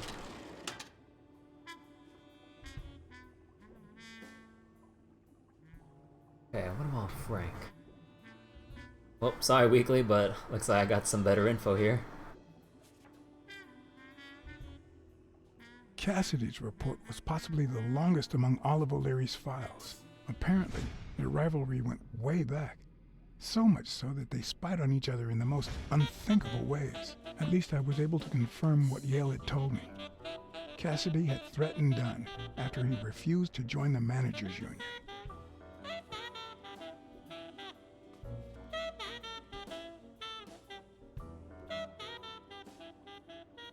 What does he have on Joe Dunn?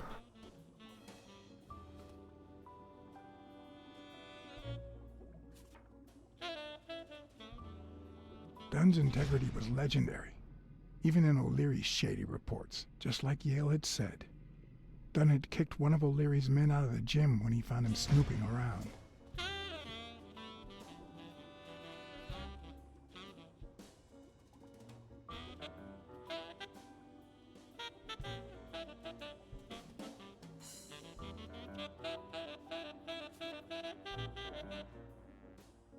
The report on Yale's father was the shortest of all, since only his name was left. Why?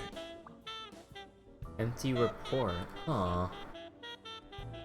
I guess there's gonna be more to this than we realize with Avenarius. Oh yeah, he disappeared early. From Bobby Yale's childhood. I hope I never become the object of O'Leary's obsession.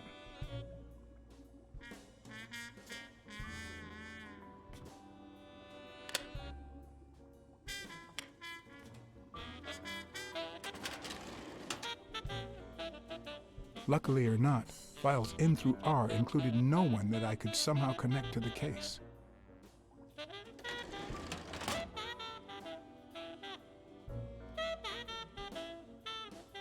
Why am I stuck?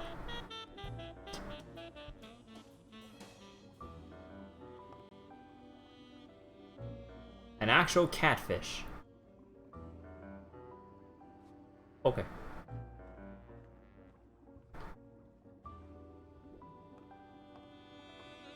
Okay, so we know the fight's gonna be rigged so that Stone will throw somehow for Bobby Yale.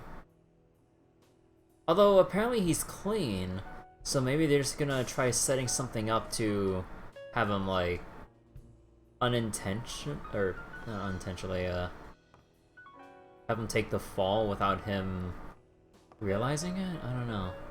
Like maybe they'll, I don't know, they do something to him? For lack of a better word. Also, is that a that a trading card I see over there? Nope, I can't tell.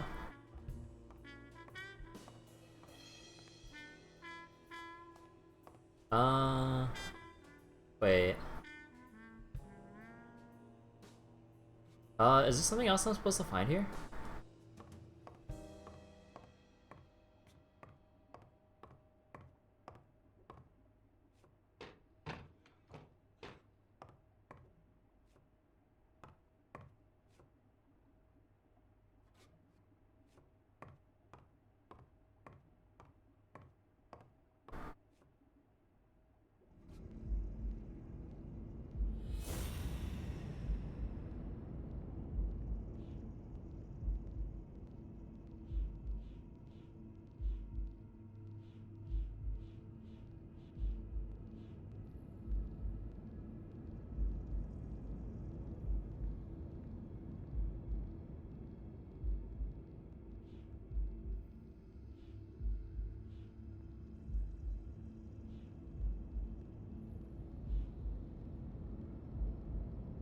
Huh, wait. What clues am I missing? Because I feel like those should have been resolved a long time ago. Some of those things, I mean. Also, am I supposed to find one more thing in this office?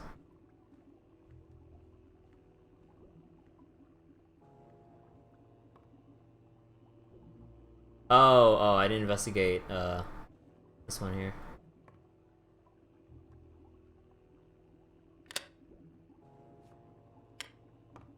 Though, I need to remember to turn all this off so they don't know I've been snooping through here. And one more.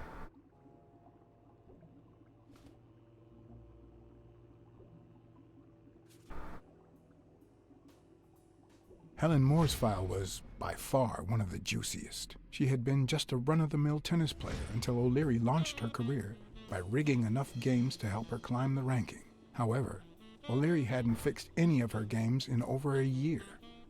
In spite of that, she remained undefeated. Be as it may, it was clear that O'Leary had enough information to ruin her career.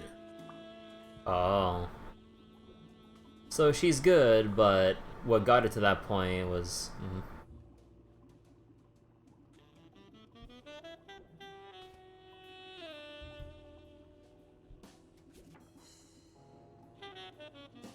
Strange as it may seem, the reports revealed that O'Leary had hired Jake as a bodyguard precisely because he was absolutely clean. Apparently, he liked to surround himself with honest people when he mingled with the high society. Huh. Okay. So he's a completely upstanding dude, despite his connections to O'Leary. Or lack thereof. Pure deduction.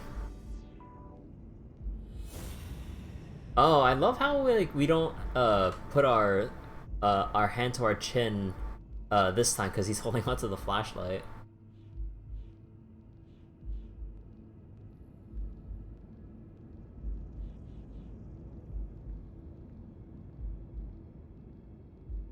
Seduced Stone by O'Leary's. Wait, what?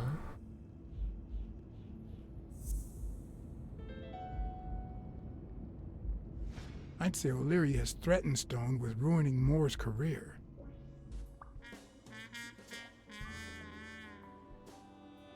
Oh, so if he doesn't throw the match, he'll expose Helen's tennis career with the rigged matches early on. Oh, that's why. So he left Helen and set her up with Stone so that once the big day comes when Stone has one of the biggest anticipated boxing matches where tons of people are betting one-sidedly on Stone, then he'll pull the trigger on threatening Helen with blackmail. Okay.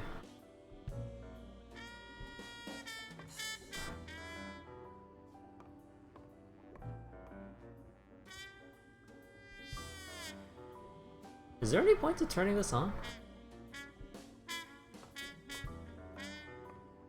Okay, but,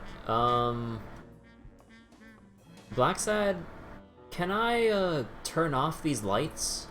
Because people will notice that I've, kind of rifled through all these files. There's no reason these lights should be turned on. Blacksad? You're not gonna let me... Oh. Fade to cutscene. Stand guard in case Illyria reappears. Jake. Someone was coming. Are we or are we not exemplary workers, Jimmy? Oh, Here fuck. it is, middle of the night. Oh, fuck. And we're working extra hours.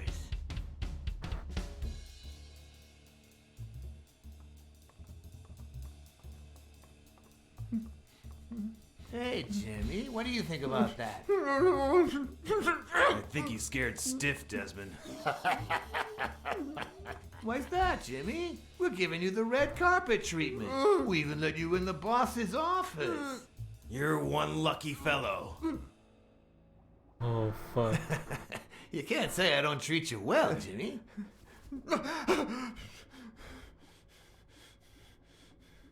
Yeah. Speak, you moron.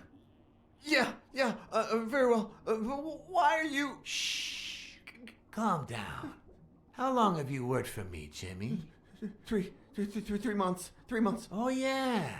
I hired you right after your cousin Martin died. Oh, no. I need your opinion. How would you punish someone for ruining an innocent man's life with a hit and run, Jimmy? I don't know. And tell me, what about you, Wilson? What would you do? No, please. I didn't do anything. I swear. He's not gonna pull the trigger, right? He was a good guy. Yeah. Of course, Don't you already jump. knew that. You knew him better than me, right? He was my cousin. That's why I hired you, Jimmy. You see, Martin was a dear friend. And his widow said you were a nice kid. That you do a good job and you needed the money. And I have a soft spot for those in need. But, you know what? I talked to her just yesterday. She told us you did some naughty things to her with that gun, Jimmy. No. That's no way to treat a widow, is it?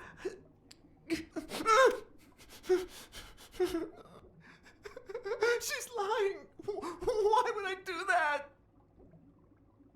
What about the kid? Are you so sure you know Oh, how God. long I don't know a kid how long I can can stay hold put his for. breath with his little head inside a toilet bowl? Son of a bitch. I didn't want to. It was his idea. No. Selfishly, I was glad I hadn't risked my life to save Jimmy. Maybe not even someone like him deserves to die. But one could also argue that I didn't deserve to die for someone like him. Oh, that was the Who's last. your boss? Give me a name. Cassidy. It was his idea. Oh. He said you'd hired me if I'd managed to scare the widow, and I just... All right. Oh. Just He's so fucking good. calm down now. It's gonna be okay. He's got the gun. There are two sacred principles that rule my life. This is my last chance. The first principle is the love for my family. I do anything to protect them. The second principle, I never put my future in the hands of fate. I always play it nice and safe. Oh, Larry always plays And the I would same. even add a third principle, or better yet, a rule. If anything threatens either of these two crucial principles, I take matters into my own hands. You see where this is going? For the first time, I got someone killed. Even though all I really did was rat him out. No, I just... Stop interrupting me, Jimmy! It's not polite! You're all the same. So rude. You know what? Let's leave it at that. You're going to give a message to that disgusting walrus Cassidy, aren't you? Yeah, sure. Whatever you say. Yeah, sure. Good boy. What's the message? Oh, shit. Jimmy. His dead body is the message. Fuck. You are the message. Yeah, no, I had 3 strikes. Come on. Wrap him up. I found some info, but fuck. Make sure Cassidy gets the message for breakfast, will you? I mean, I don't know who Jimmy is at all. So I'm like... Got it. As much as I should try to save someone in danger like that, it's like, I don't know the Where guy. are you hiding, little fishy? Oh, Once shit. again, you didn't get to hear the end of my story. Don't tell me they're gonna give me QTs. Might have been worth to... Wait, might have been worth to stay put like that? Cause like... Yeah, I wouldn't have... Cause I need to not risk this whole thing and not have this whole thing go south.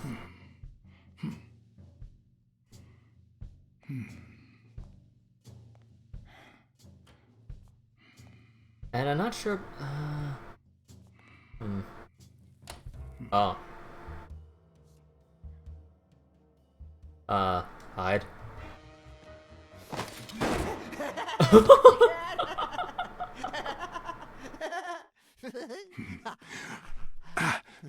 Whoa, fuck.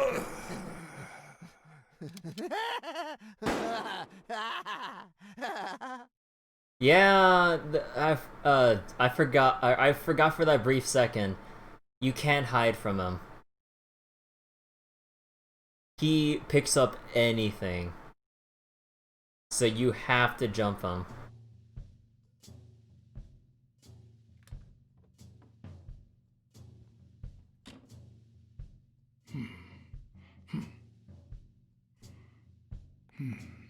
So wait, what was the point of me ringing the bell? Is it gonna get me killed again?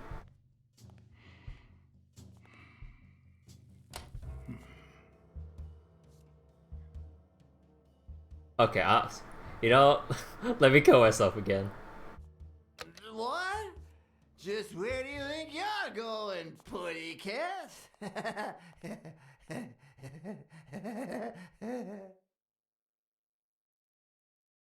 Oh. Oh. I thought that was gonna get me killed. I guess attacking was gonna...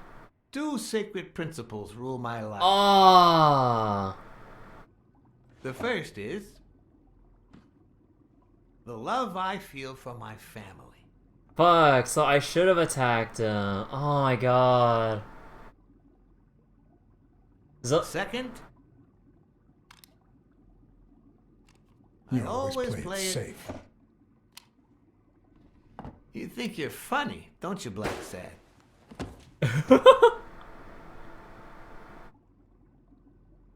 Wait, can I retry from the pen or is it too late? It's yeah. 2 sacred principles rule my life. I'm gonna get The killed. love I for your feel family. for...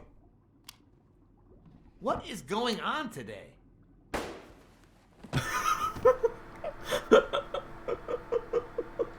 He doesn't like it when people interrupt. 2 sacred principles rule my life. The first is the love I feel for my family.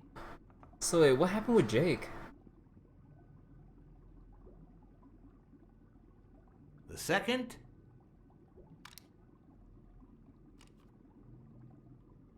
never leave destiny in the hands of fate. I always play it nice and safe. I wonder if I could fuck And with I'd him on the even add third a one. third principle, or better yet, a rule. If anything threatens either of these two principles,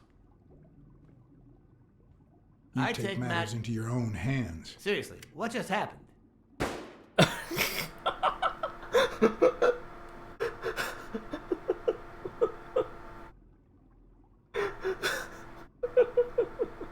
Two sacred principles rule my life. This is getting old. The first is the love I feel for my family.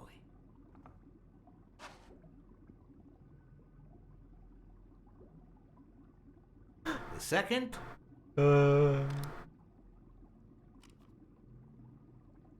never leave destiny in the hands of fate.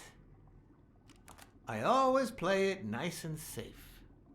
And I'd even add a third principle, or better yet, a rule. If anything threatens either of these two principles, I take matters into my own hands. The first time that someone died because of me, even though all I did was rat him out, well, that guy ended up in the Hudson River, right off Pier 27. He's got to be even wetter than that fish by now. You should have seen his face. It's interesting what comes to mind when you think you're about to die. Suddenly all I could think about was how much I wanted a pet fish. You too, Bruce? Anyway, I was 14 years old, and I still dream about him, about his widow and his son. By then, I was adamant about buying a fish. But first... That was that. Never again. Nowadays, whether it's me who pulls the trigger or not, I have zero regrets. What's more, writing someone now, I sort of enjoy it.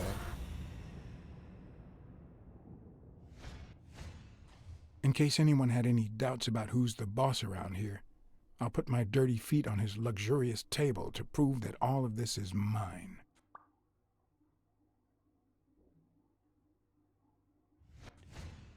When a mob boss declares his love of family, it can only mean that A, he won't hesitate to ruin yours, and B, he's cheating on his wife.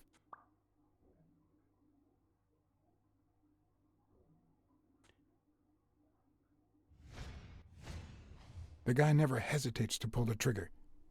Even if I hadn't seen what he did to Jimmy, I'd know he's not bluffing.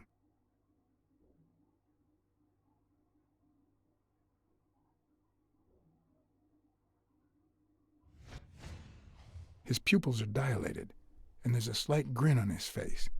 The bastard is enjoying himself. I knew I had it in me to get out of that place alive. Wait. Oh.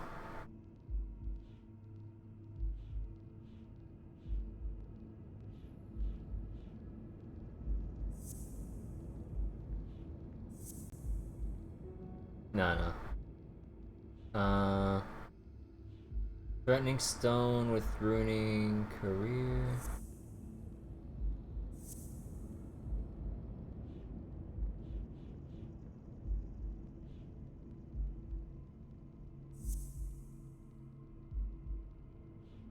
No, that's not it.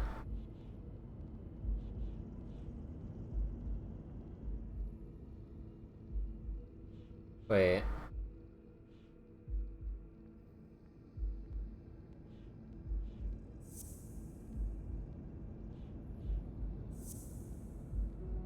No, it doesn't.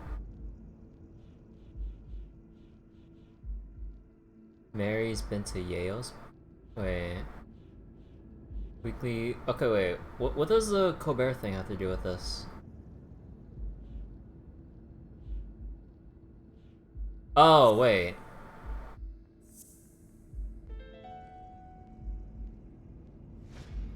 No. O'Leary's wife is having an affair with Colbert? Should I serve this to O'Leary on a silver platter? Or threaten Colbert so he'll get me out of this mess? And, well, that's it, I think. Fuck. You know, Blacksad, I never made it this far. Congratulations. You're going in style. Oh, fuck. I didn't want to interrupt you because I respect you and your word, but I'm actually here to help. Your wife is having an affair with Colbert. What? Me? No way. Well, here's the thing. I don't respect your word. And since you brought me no proof... Don't I have... Check my coat pocket, on the right. Yeah, yeah.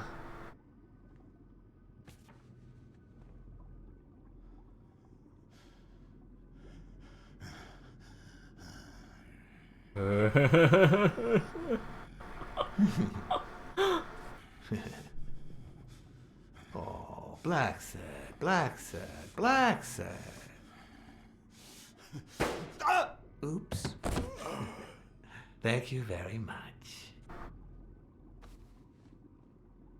And sorry for jumping to conclusions. First, you get a random beating from Wilson.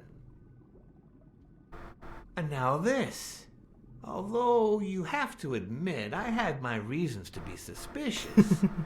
You ran away from Yale's apartment, didn't you? But as you well know, you can't trust anyone in this world. Take it. It's only fair.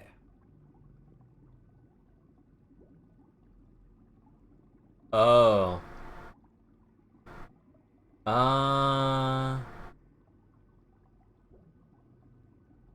Thanks. I'll make good use of it. A word of advice. Make bad use of it. It's more fun.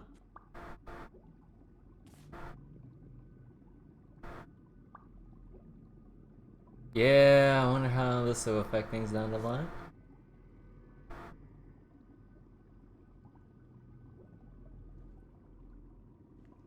Oh, Blacksad. Aren't these odd hours to pay me a visit? Your message was important, but certainly not urgent. It could have waited until tomorrow, don't you think? Oh, fuck. We cats and wolves hunt at night. That's a load of shit.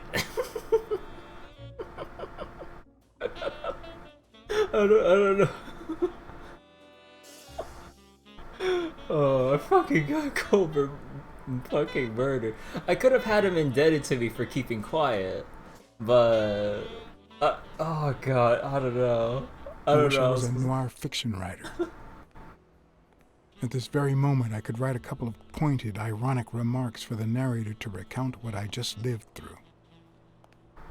The dark, crooked alleys of New York reminded me of the state of my own soul. No. Fall loomed over me with the...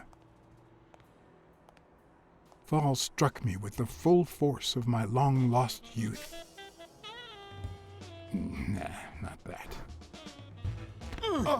Fall descended over me with the full weight of a guilty conscience. Oh. God, that's worse.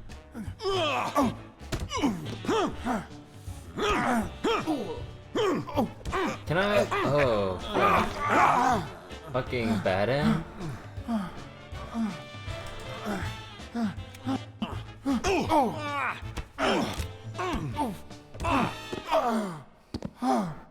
Yeah, I was getting out of that alive. What were you thinking? He wants him alive.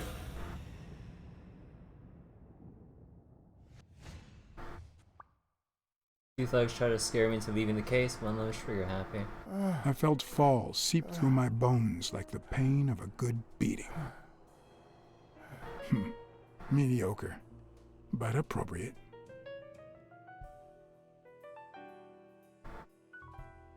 Okay. Of course, I'll never do what we fucking Earth. You want me to keep prying into this? He knows I've been snooping. Obviously, that's obvious enough.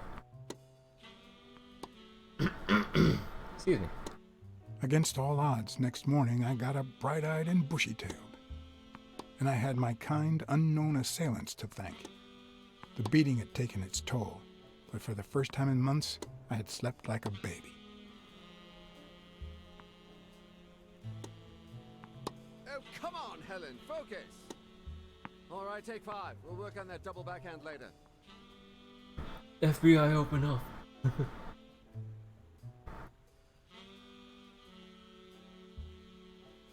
Well, Mr. Blackmore, what can I do for the FBI?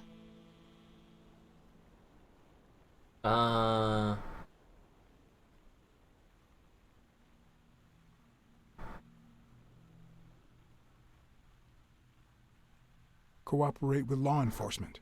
All you have to do is talk. I like to speak through my actions, but still, could you be more specific? Oh, I need to get her to open right away. Be more blunt about the whole blackmail thing.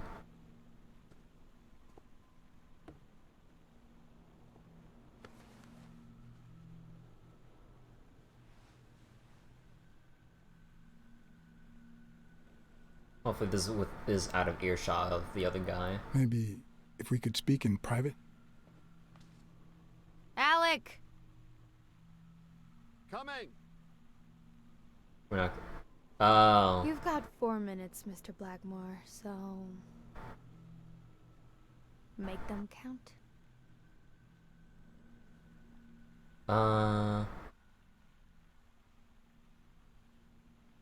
Rigged games, relationships.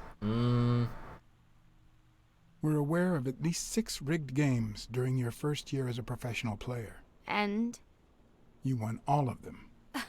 Are you trying to offend me? I give my all on the court. I can't be held accountable if my rivals don't do the same. Go interrogate them. Why is everything...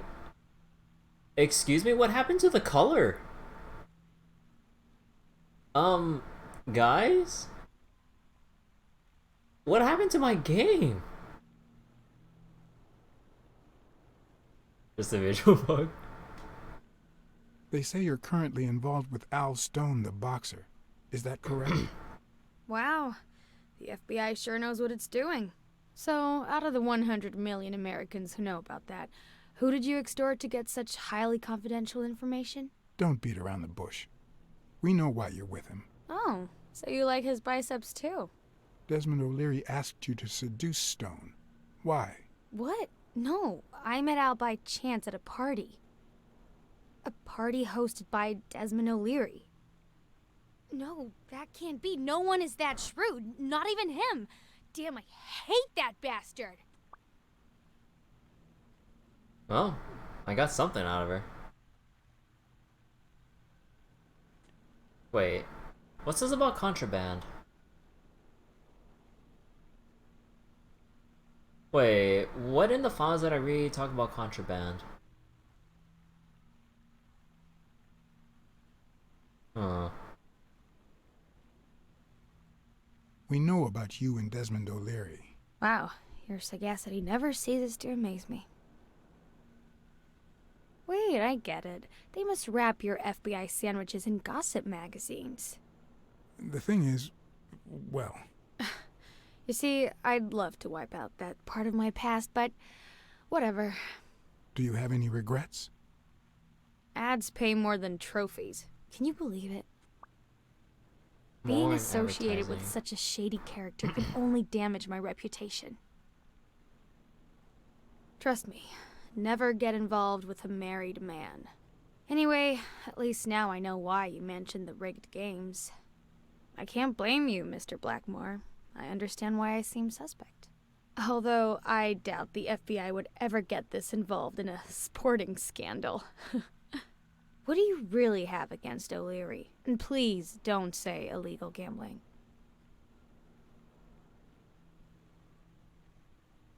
We've got reason to believe he's working with the Chicago mob. This isn't just illegal gambling anymore. It's organized crime. I'm serious, Miss Moore. America can't afford to let anyone shake its foundations like that. And America's sweetheart can't afford it either.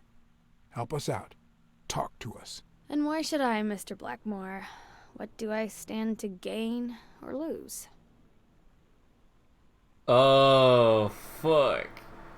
No, I'm going in. I'm sure you're aware that we could end your career if what we know goes public. But no one wants that to happen, right? This is actually quite simple.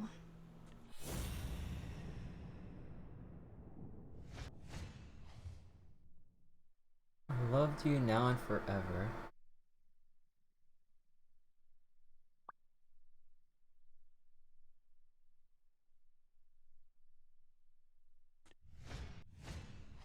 One lucky gal. Shamrock.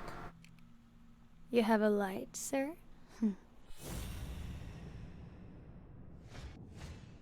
The pearly white teeth of someone who barely smokes.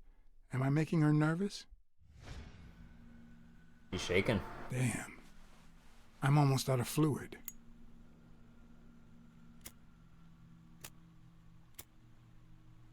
Wanna know my trick?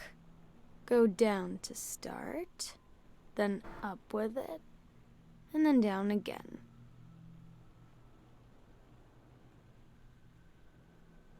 Don't worry, I'm not making any assumptions about your masculinity. Oh, why is the prompt so late?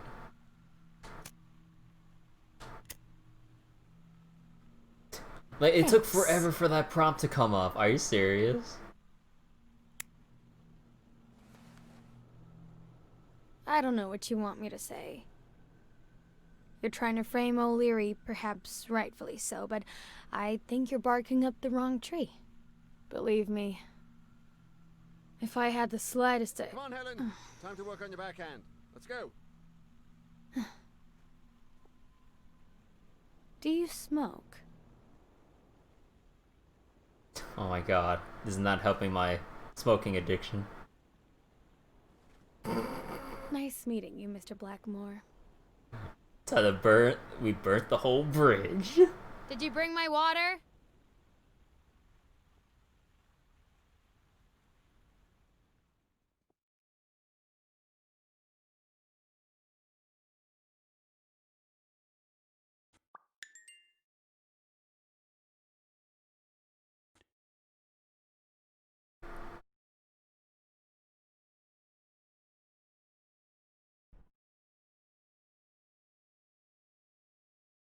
Yeah. She tossed the cigarette in your face?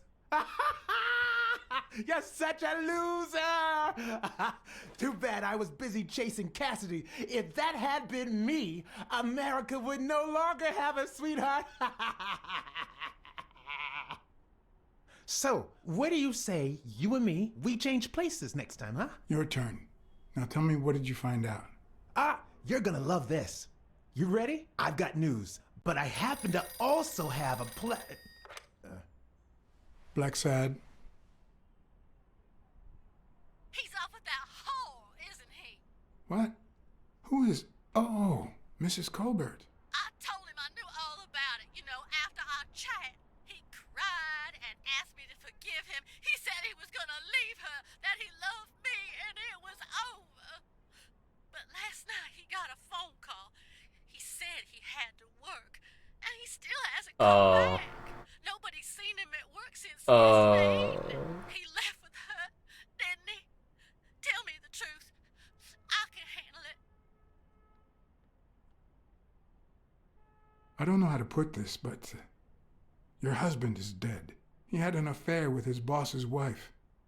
I'm guessing you know who I'm talking about. He found out and killed him. Mrs. Colbert?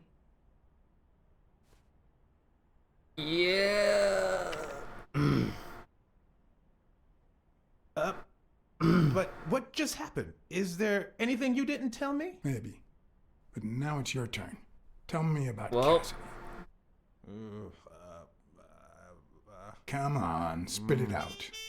I didn't find anything suggesting that Cassidy had anything to do with Dunn's murder, but...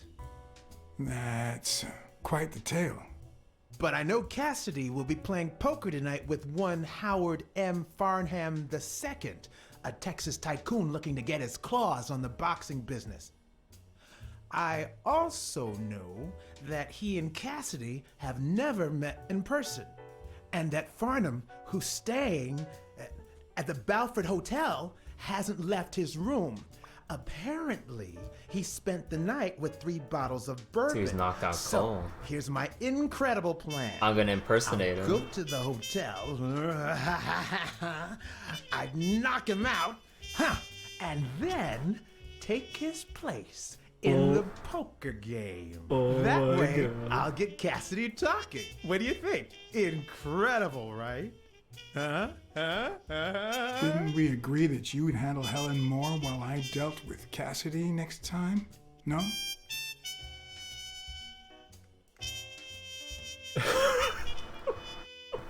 Oh shit.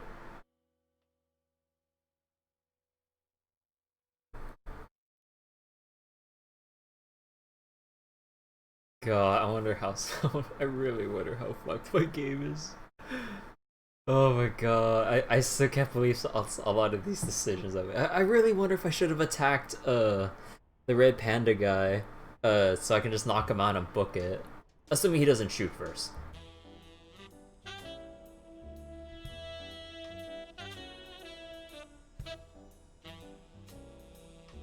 Because that was my one chance to get away without anyone else really knowing. Oh, solo try that. Wait, so what happened if you try attacking the red panda? Is it like a no-win situation? Did he actually get killed for trying that? You get a belly full of lead. Oh.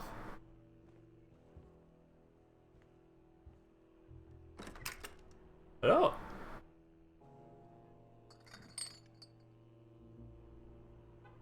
Good afternoon, Mr. Farnham. What's going on? Allow me to introduce myself.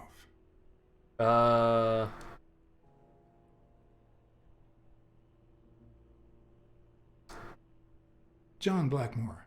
I work for Frank Cassidy. He asked me to bring you these bottles so you could choose which one you prefer for the game. Oh, sure. I was fixing to leave, but I guess them monuments ain't going anywhere. Well, come on in then. Getting in Farnham's room was easy. Earning his trust was another story. But I always have an ace up my sleeve. Oh shit. Blackmore? You okay, partner? The best way to earn someone's trust is to make them believe they've earned yours. And sometimes, the best way to fake it is to tell the truth. I don't know where to begin.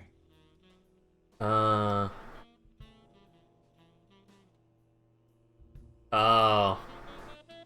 The world's... Nah. 2-timer.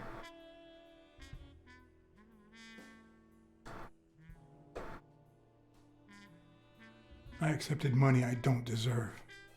And now it weighs on my conscience. Let me tell you something about life and business, son. Our Lord didn't separate his creation into rich and poor just for the fun of it. If a man has the money, that's proof enough he doesn't deserve it. You hear what I'm saying? One of the tricks of this trade is to be wary of the biases we all have. Hates the poor. They cloud our judgment and blur the person in front of us, painting them with the shades of our preconceived notions of who they should be. But every once in a while, you run into someone so locked in personality that they can only be regarded as a stereotype. Farnham was a disgrace, not only to himself, but to Texas and the entire human race. To think I had to impersonate him. I wish I was like you. You seem so content, so free of burdens. Stop right there, partner. You think this old dog don't have ticks? Let me tell you something about my first wife. Woo-wee! Once I had gained Farnham's trust. I just tossed the drink into the plant.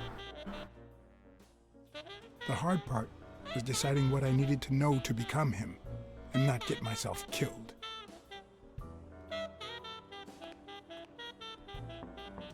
You always love seeing him do that. Always staying sober. Oh my god. What can I do for you, sir? Howdy. My name's Howard M. Farnham II. Okay. Should I know you? What can I do for you, sir? I'm here to play me some poker. You got the wrong place, sir. Did you miss the barbershop sign above the door? You have a good evening, sir.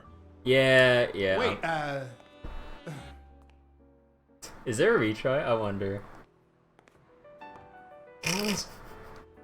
Yeah, I was wondering about that. Okay, so I was thinking the hard part was deciding what I needed to know to become him and not get myself killed. How to play stupid. Too stupid.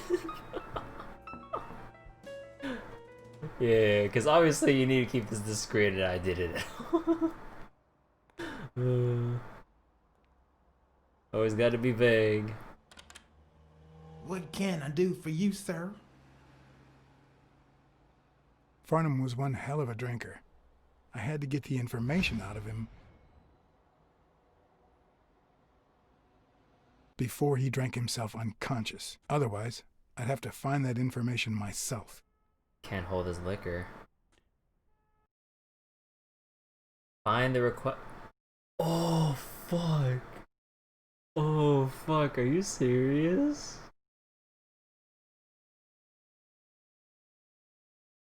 Oh, no.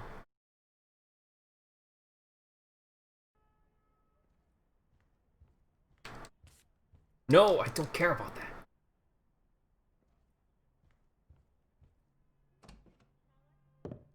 Book. The book. Farnham's address book. Who knows what kind of shitty characters are in there?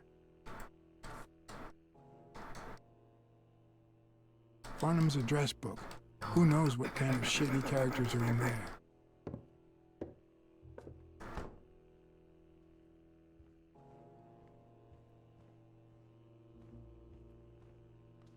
Ding Dong? Interesting name for a town. Ding No! Dong? Why didn't you flip to Interesting the name other for a one? I town. pressed left. Are you serious? You have a good evening, sir. Wait, Oh, okay, so I have to get this right. Okay. Well, at least there's that, but like, what the fuck? If it's gonna be like that, like, why give me a fucking time limit? The hard part was deciding what I needed to know to become him and not get myself killed. I feel like this is unnecessary at this point then. With the whole timer. That's dumb.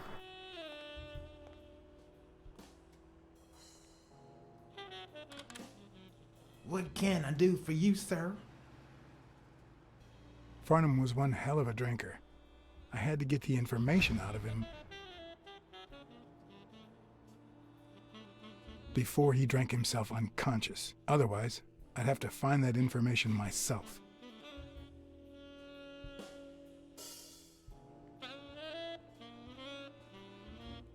Ding Dong? Interesting name for a town.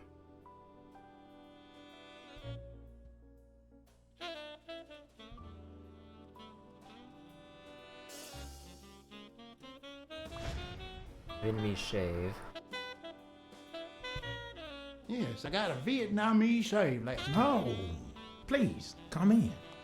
Of course, I remember you. Vietnamese. Take a seat. that accent. Oh, shit.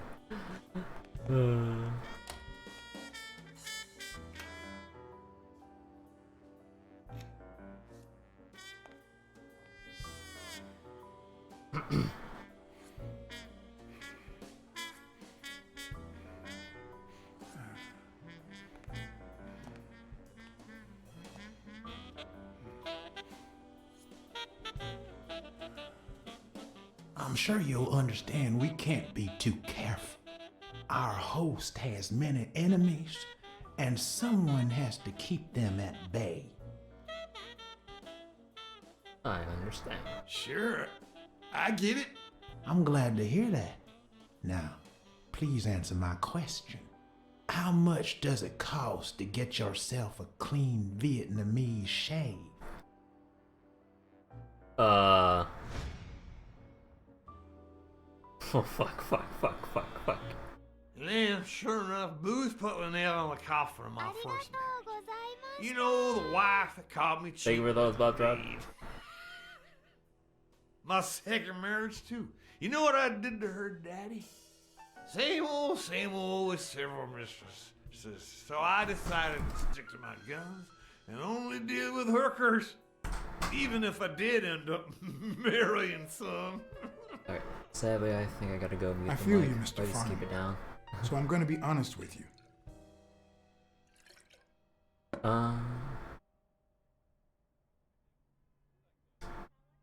I'm Cassidy's slave. He lent me the money for a game deposit, and I lost it all. Now I have to work off my debt. Oh, Cassidy's not your problem, son. It's poverty. Sure enough, I had to pay my own deposit this morning to y'all, and that was just petty cash to me. Petty cash, to be honest. I asked you how much. Of course, they gave me my receipts. These things I am, boy. Wait, I'll show you. I gotta get somewhere. Just a sec. I'll get it. I just put it over. I think it's. I'll be right back.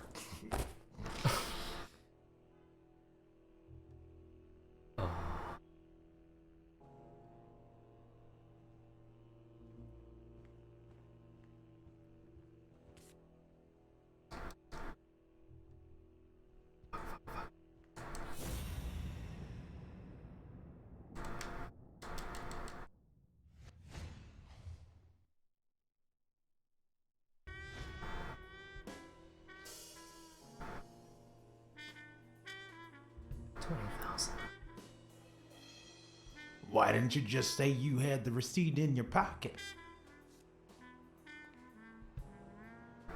I'm almost certain, but tell me, who told you to come to this barber shop?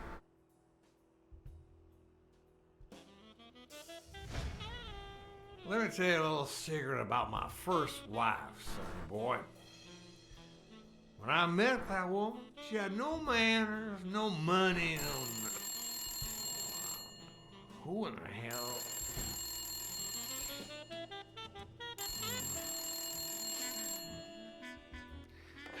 Farnham. My God, if it ain't the hero of the day.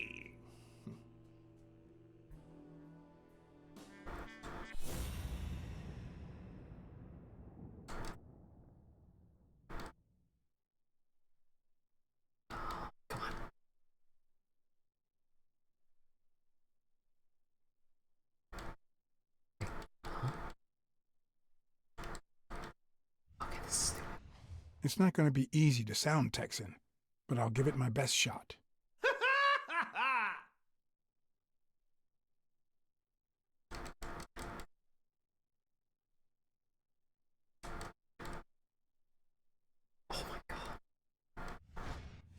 I probably don't need to imitate his gestures during the game, but it certainly wouldn't hurt to try.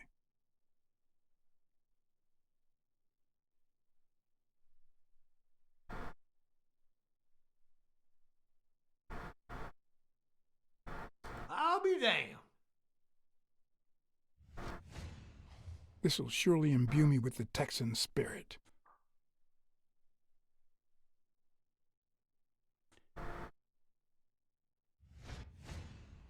Nothing says Texan like a cowboy hat. Yes, sir.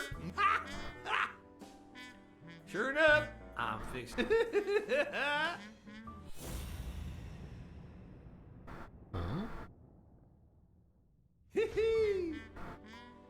Anyway, Kenny.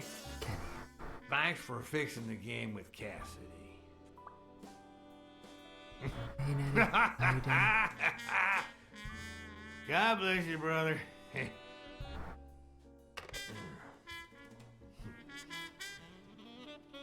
Craziest goddamn Texan in New York. My good old friend Kenny, craziest goddamn Texan in New York. You know how many Kennys there are in New York? Kenny who? So besides when and where the game will be, the password, and the money Farnham dished out, what else do I need?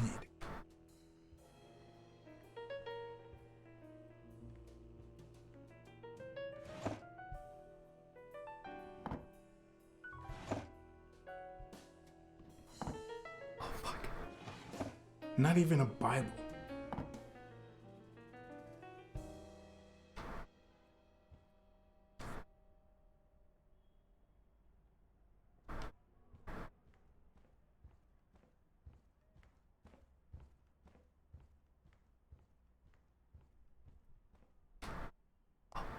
They smell like a party.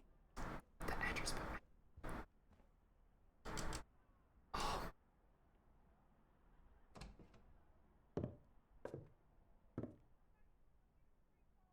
Luckily, there was only one Kinney in Farnham's address book. Kinney Eakes, residing at... Thank God.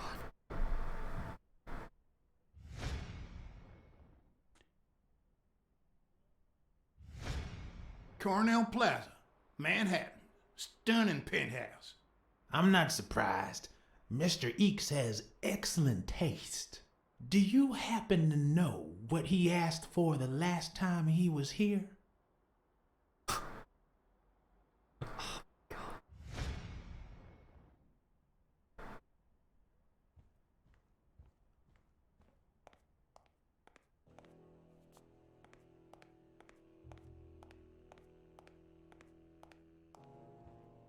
At least it's comforting to know that when Farnham drinks too much, his female companions have less of a hard time.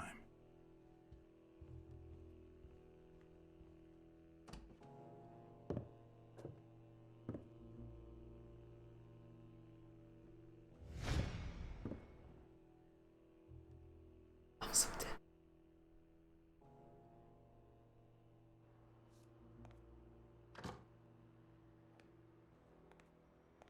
Don't tell me, Billy Bob.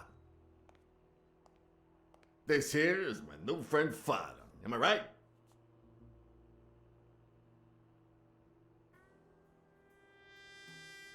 Sure enough, your barber was fixing to give me a shave. You can get a good shave at another time. Billy Bob is always at our beck and call. Of course. Hey, come on. Let's get in there before they finish all the bourbon without us. I haven't frisked him yet, sir. I don't think that'll be necessary. Mr. Farnham here, he's an honest Texan. And I'm sure he'll hand over his weapon if we ask him to. Right?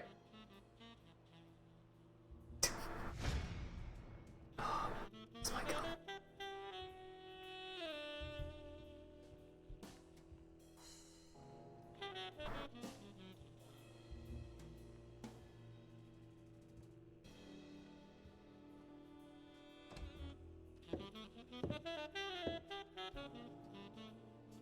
No matter how superficial someone may seem, there's always a way to win their heart.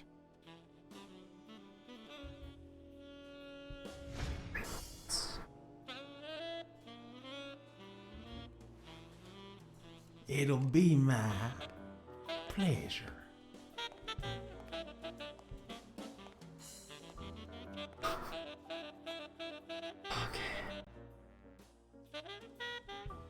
Welcome, gentlemen. Chips are on the table and guns are in the safe. Now, we got a lovely night of poker ahead of us full of smoking and bourbon. So let's get started. Take a seat, Mr. Farnham. Let me introduce you. To my right, wearing gray boxers and weighing in at 140 pounds, the owner of Pink Vice, the largest meat market in all of Manhattan. In other words, a real son of a bitch. No offense to the women he exploits. Our reigning champion, Oswald Quince. A title I aim to keep, provided our new contender here doesn't interfere.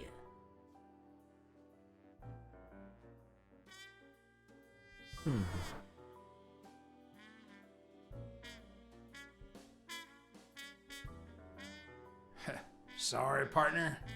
You ain't got a chance in hell. But look at it this way. You're fixing to learn new tricks. For better or for worse, I only need one trick. Playing well. The truth is that our friend Farnham owns the largest and, I dare say, most entertaining establishment in Texas. Really?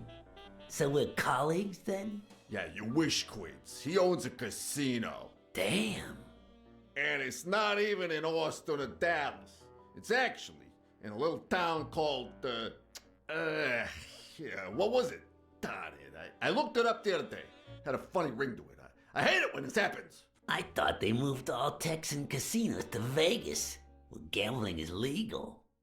You mean Ding Dong, Texas? Ding dong! That's it.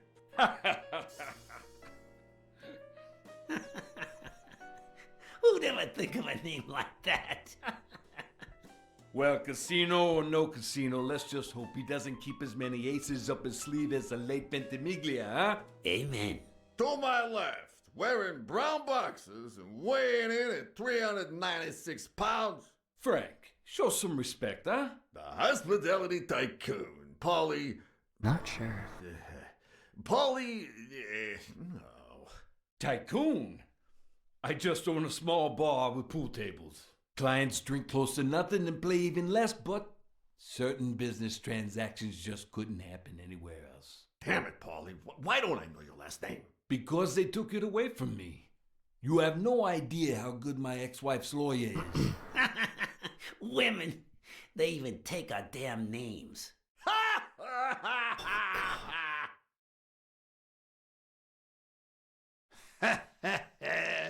You're too much, Polly. When you're done sightseeing, why don't you drop by La Iguana for a game of pool? And I'll buy you a drink. But I have to warn you, my clientele isn't crazy about furry fellas such as yourself.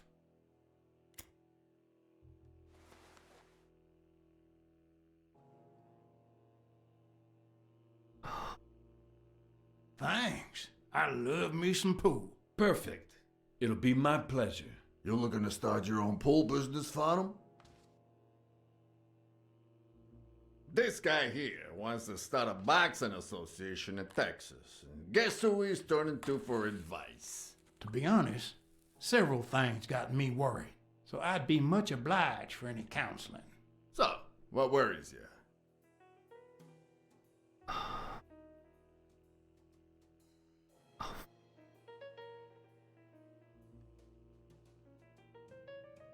Rebel coaches like Joe Dunn.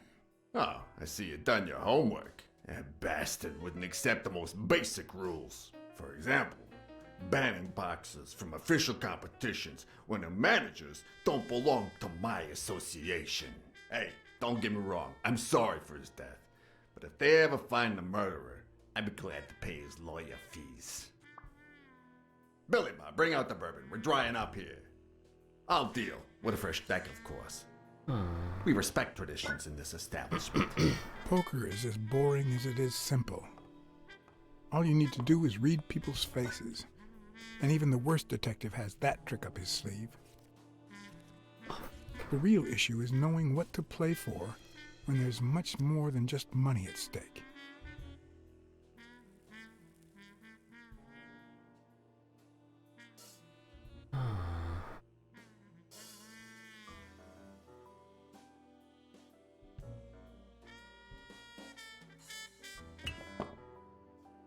Damn it! What, again?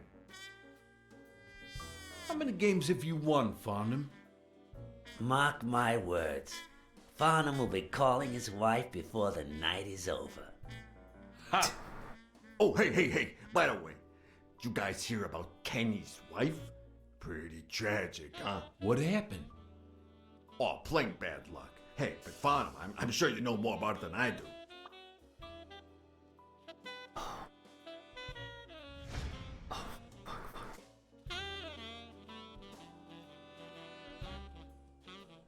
Kenny. Thanks for fixing the game with Cassidy.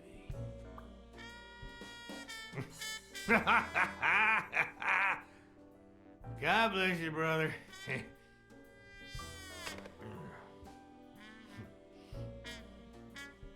Craziest goddamn Texan in New York.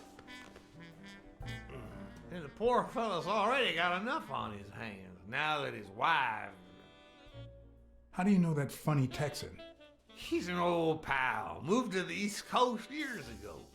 He's also a friend with your boss, Frank Cassidy. It's Kenny who suggested I talk to Cassidy about getting into the boxing business. Oh, right. Where were we? Same difference. Another drink?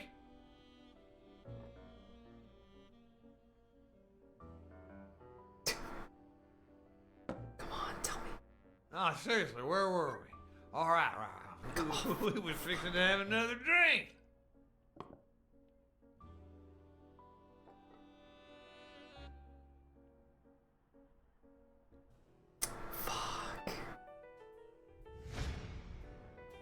Damn! I don't like waiting. Kenny won't like it, but I'm not gonna sit here wondering. Billy Bob, pass me the phone. Come on. Sometimes you get the feeling that it's all gone wrong, that you've made a terrible mistake.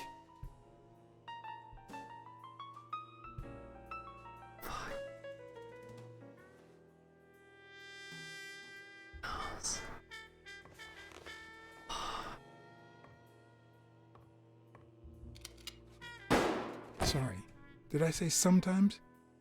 Huh. No, that only happens once in a lifetime. Mark my words.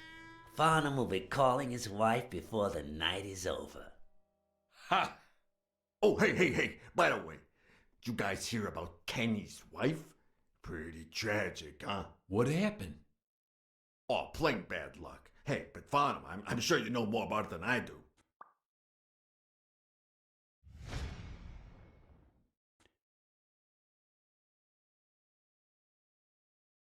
Anyway, Kenny, thanks for fixing the game with Cassidy.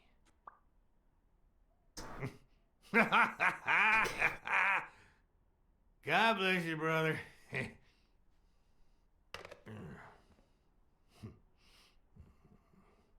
craziest goddamn Texan in New York. And the poor fella's already got enough on his hands now that his wife... Women just gotta have their vices. But she's in a rehab now, hooked on tranquilizers and all that. That's it, tranquilizers. Don't tell me women don't have their vices, too. Bring out the bourbon, Billy Bob. Come on. Give me the bourbon. Maybe I spoke too soon when I said that poker is easy for a good detective. Let's just say it's relatively simple. There's always someone ready to surprise you. Relatively speaking. Well, I'll be damned! I don't believe this! What happened, Farnham? Beginner's luck doesn't last forever, and that's when the real champ comes in. I hope you're ready to lose it all, my friend. Poor Farnham. Came looking to make big bucks in the city with his boxing, and he's gonna lose it all with poker. I hope your counseling will make up for it. Yeah, so how can I be of help?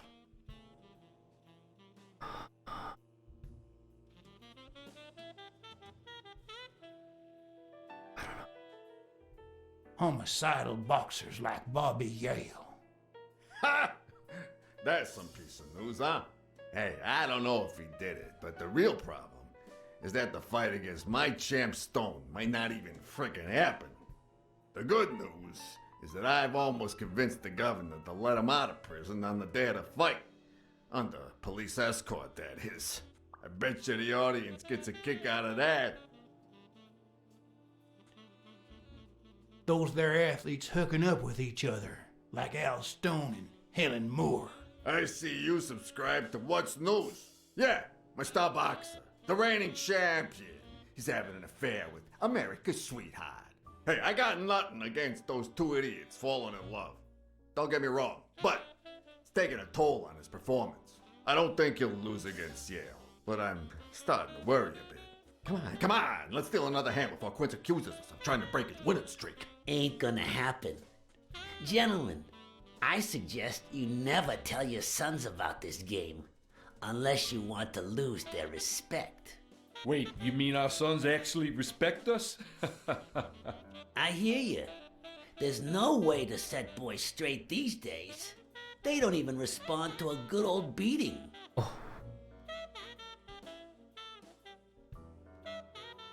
I dare say Texan boys do respond to a good beating. Hey, careful, Quince. You're talking to a pro. So, Kenny told me you had quite a house full. How many kids you got in that house full of yours?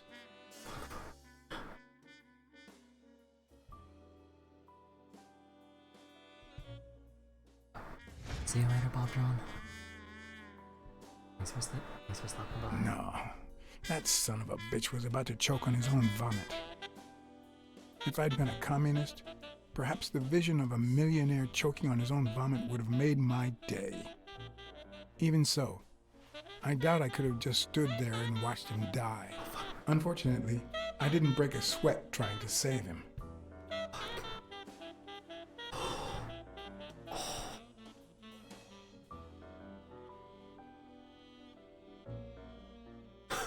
How many kids you got in that house full of yours?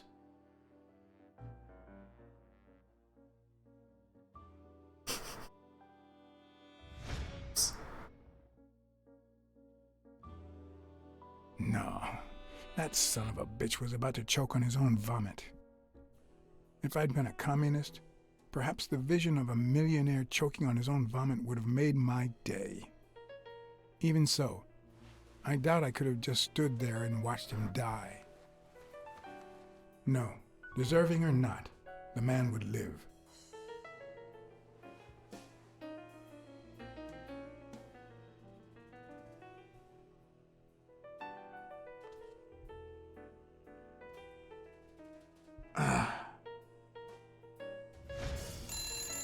Six, well, that's something. I don't know how you deal with all of them. All boys? Does it have to be now? Oh, never let Quince near one of your daughters. Come on, Folly. Children are sacred. I won't lay a Cassidy. finger on them until they're 12. After that, well, let's just say some men have needs that can only be met by a young girl that age, if you know what I mean. Are you all right, Farnham?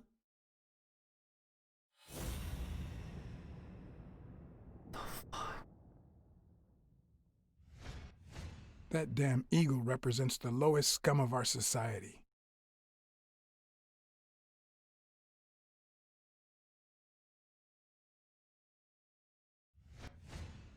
There goes your winning streak, you sick bastard.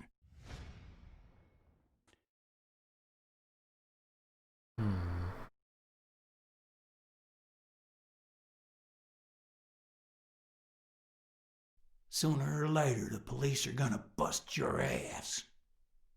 Quince. What the hell are you talking about? I bet you're as bad at hiding those poor girls as you are at keeping that ace up your sleeve. What? You lying piece of shit? Quince? Don't believe a word he's saying, Frank.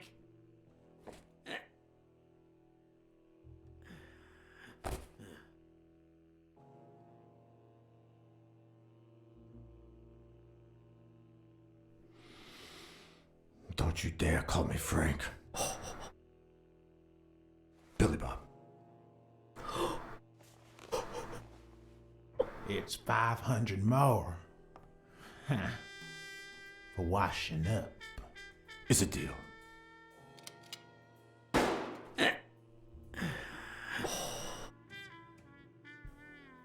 And good call, Farnham. I owe you one. Please, take that flying scumbag's tokens. And mine too, if you want them. I'm feeling generous. Hey, turns out the governor accepted my suggestion to let Bobby yell out of prison on the day of the fight. Hey, this is turning out to be the perfect night. If you decide to go ahead with your new venture, call me, Farnham. Your behavior at last night's game was utterly insulting. Never contact me again or I'll put an end to your pathetic life. If our common acquaintance should ask you about your business endeavors, tell him that boxing is too violent for you. Signed, Frank Cassidy. I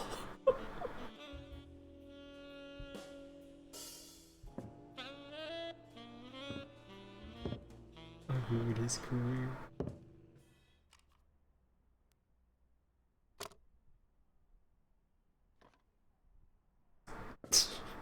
My own tracks would be covered the following morning when Cassidy read this note from Farnham. Dear Mr. Cassidy, although I'm grateful for your kind help, last night's game made me realize that boxing is just too violent for a peaceful Texan like myself. I have decided to invest elsewhere. Yours sincerely, Howard M. Farnham II. Damn Texans.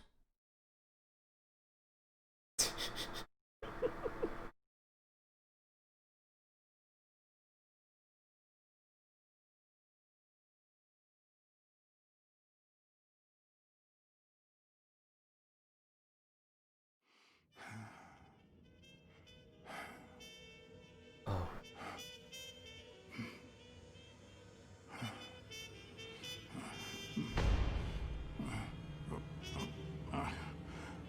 As for me, it was the first time in days that I had gone to bed without my daily beating.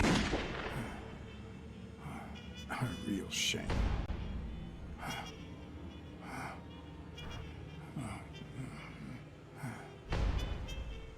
Nothing like a bruised body to help you to sleep like a baby.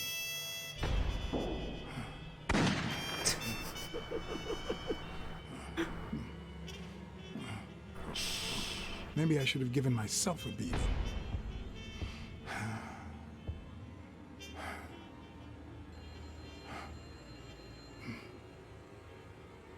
We don't talk about that. Don't talk about that.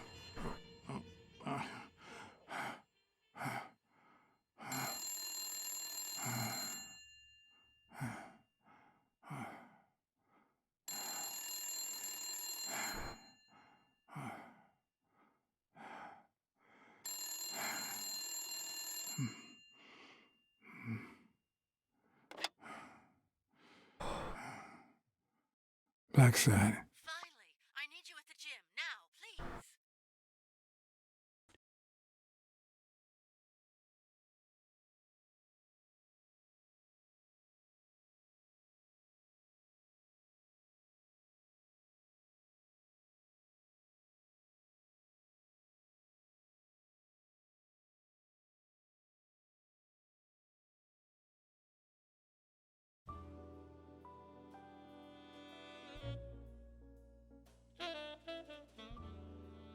It was like this when I got here.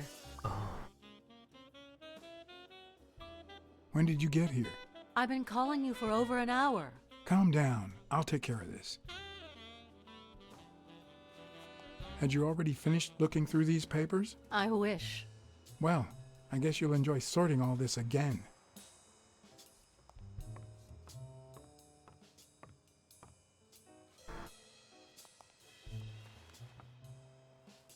Bingo. What is it? Nothing. Just a freshly signed contract.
It looks like O'Leary has rigged the fight between Stone and Yale.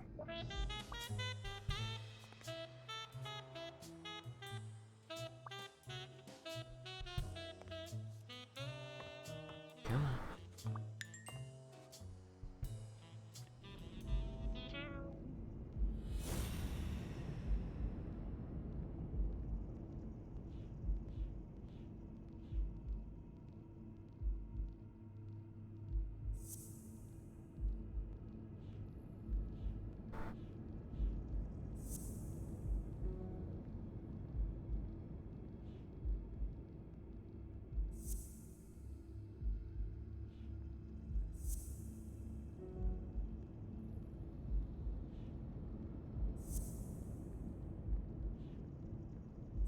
Oh no.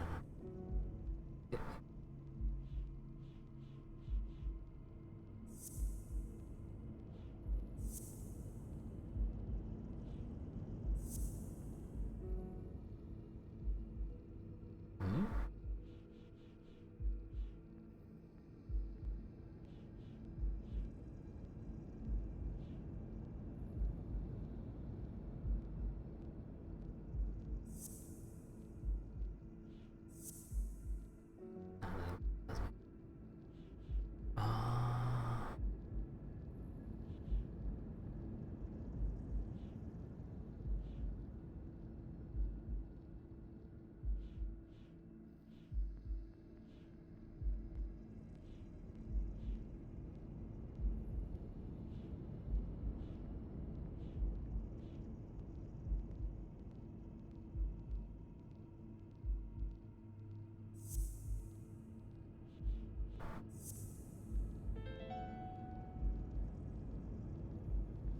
It's pretty clear that Helen Moore's cigarette case was a gift from O'Leary. Hmm.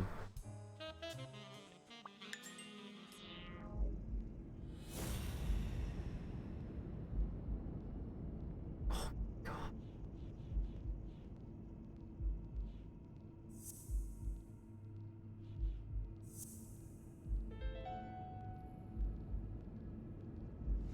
If she's still in love, why does she claim she hates him? What is she hiding?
What are you doing? Do you like sardines? Excuse me? Do you like sardines? Ugh.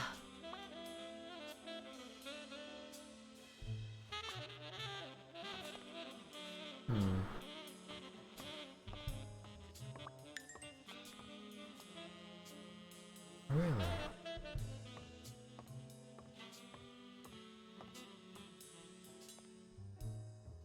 Not that I suspected otherwise, but it's obvious they weren't looking for money. Looks like the burglar isn't interested in bureaucracy. Did they take anything? No, although...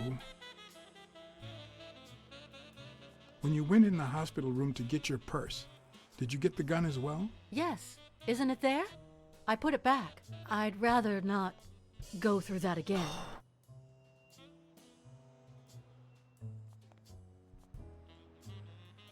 That's too bad. It looks like they took it.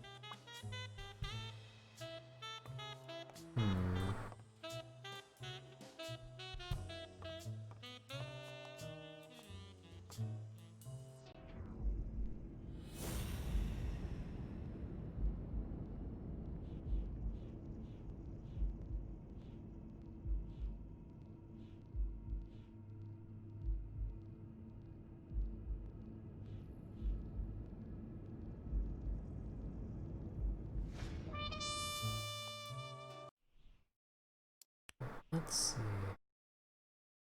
How's my stats?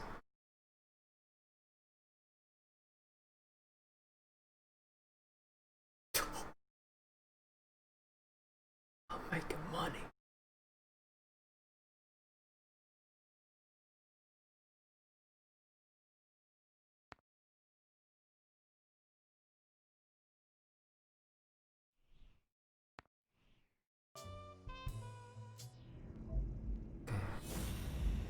What am I missing?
Did.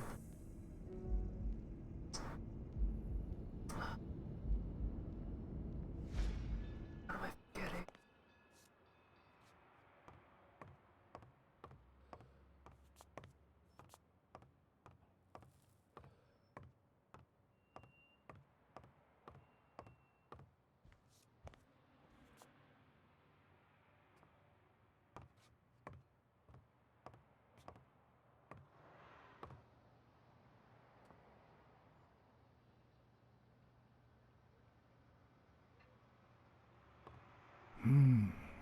Whose is that?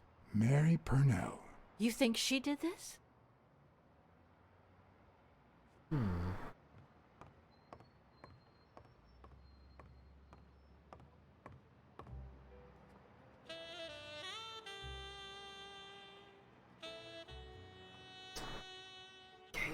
Game. I'm stuck.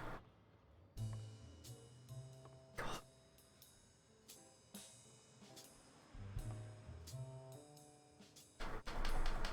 Game. I can't move.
Wait here, please.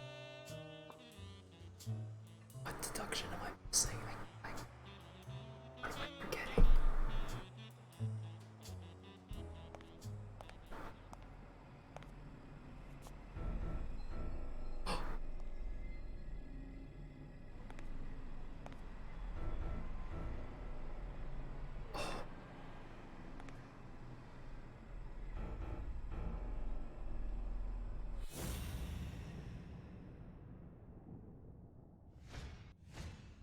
Could be a knife wound. The murder was brutal.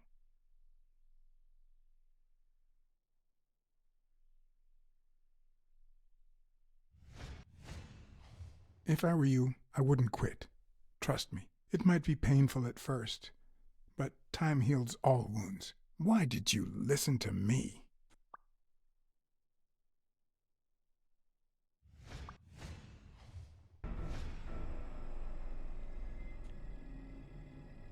Dear Sonia, I need to tell you several things things about your father. In fact, I know he would have wanted me to tell you. Among them, the fact that you co-own an apartment in Manhattan. Please call me. Yours truly, Mary Purnell.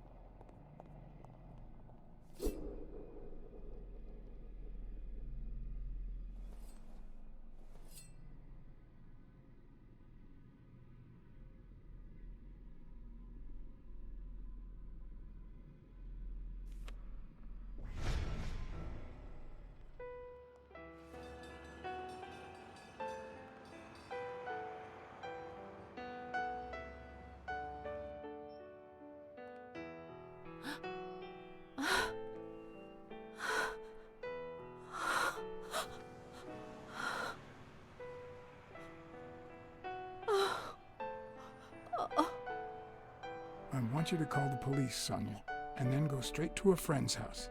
Don't even think about going home, and definitely don't come back here. I'm staying at a friend's house. I haven't even set foot in my father's place yet.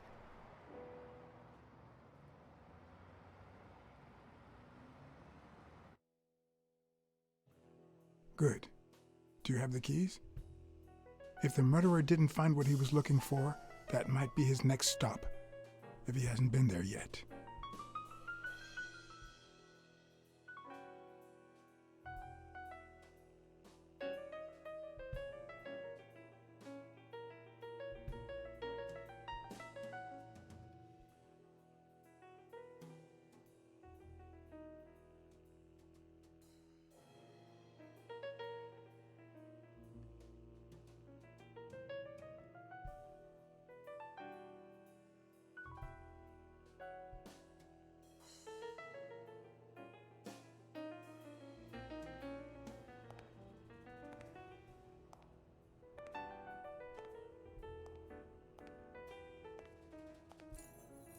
For once I had the keys to the place, which meant I wouldn't have to use my lockpicks or...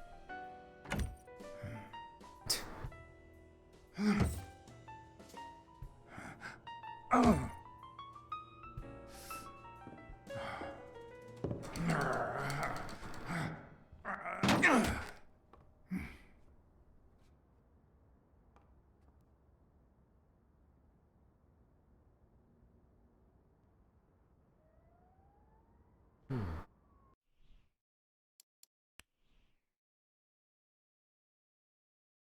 Something.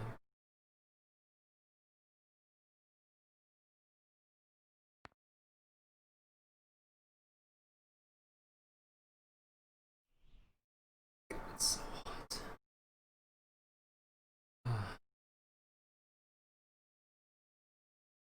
Yeah, I think I might just stop it here tonight. It's getting way too hot and I'm getting kind of exhausted from the heat.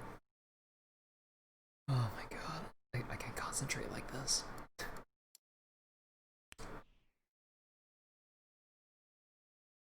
I'll pick this up next time.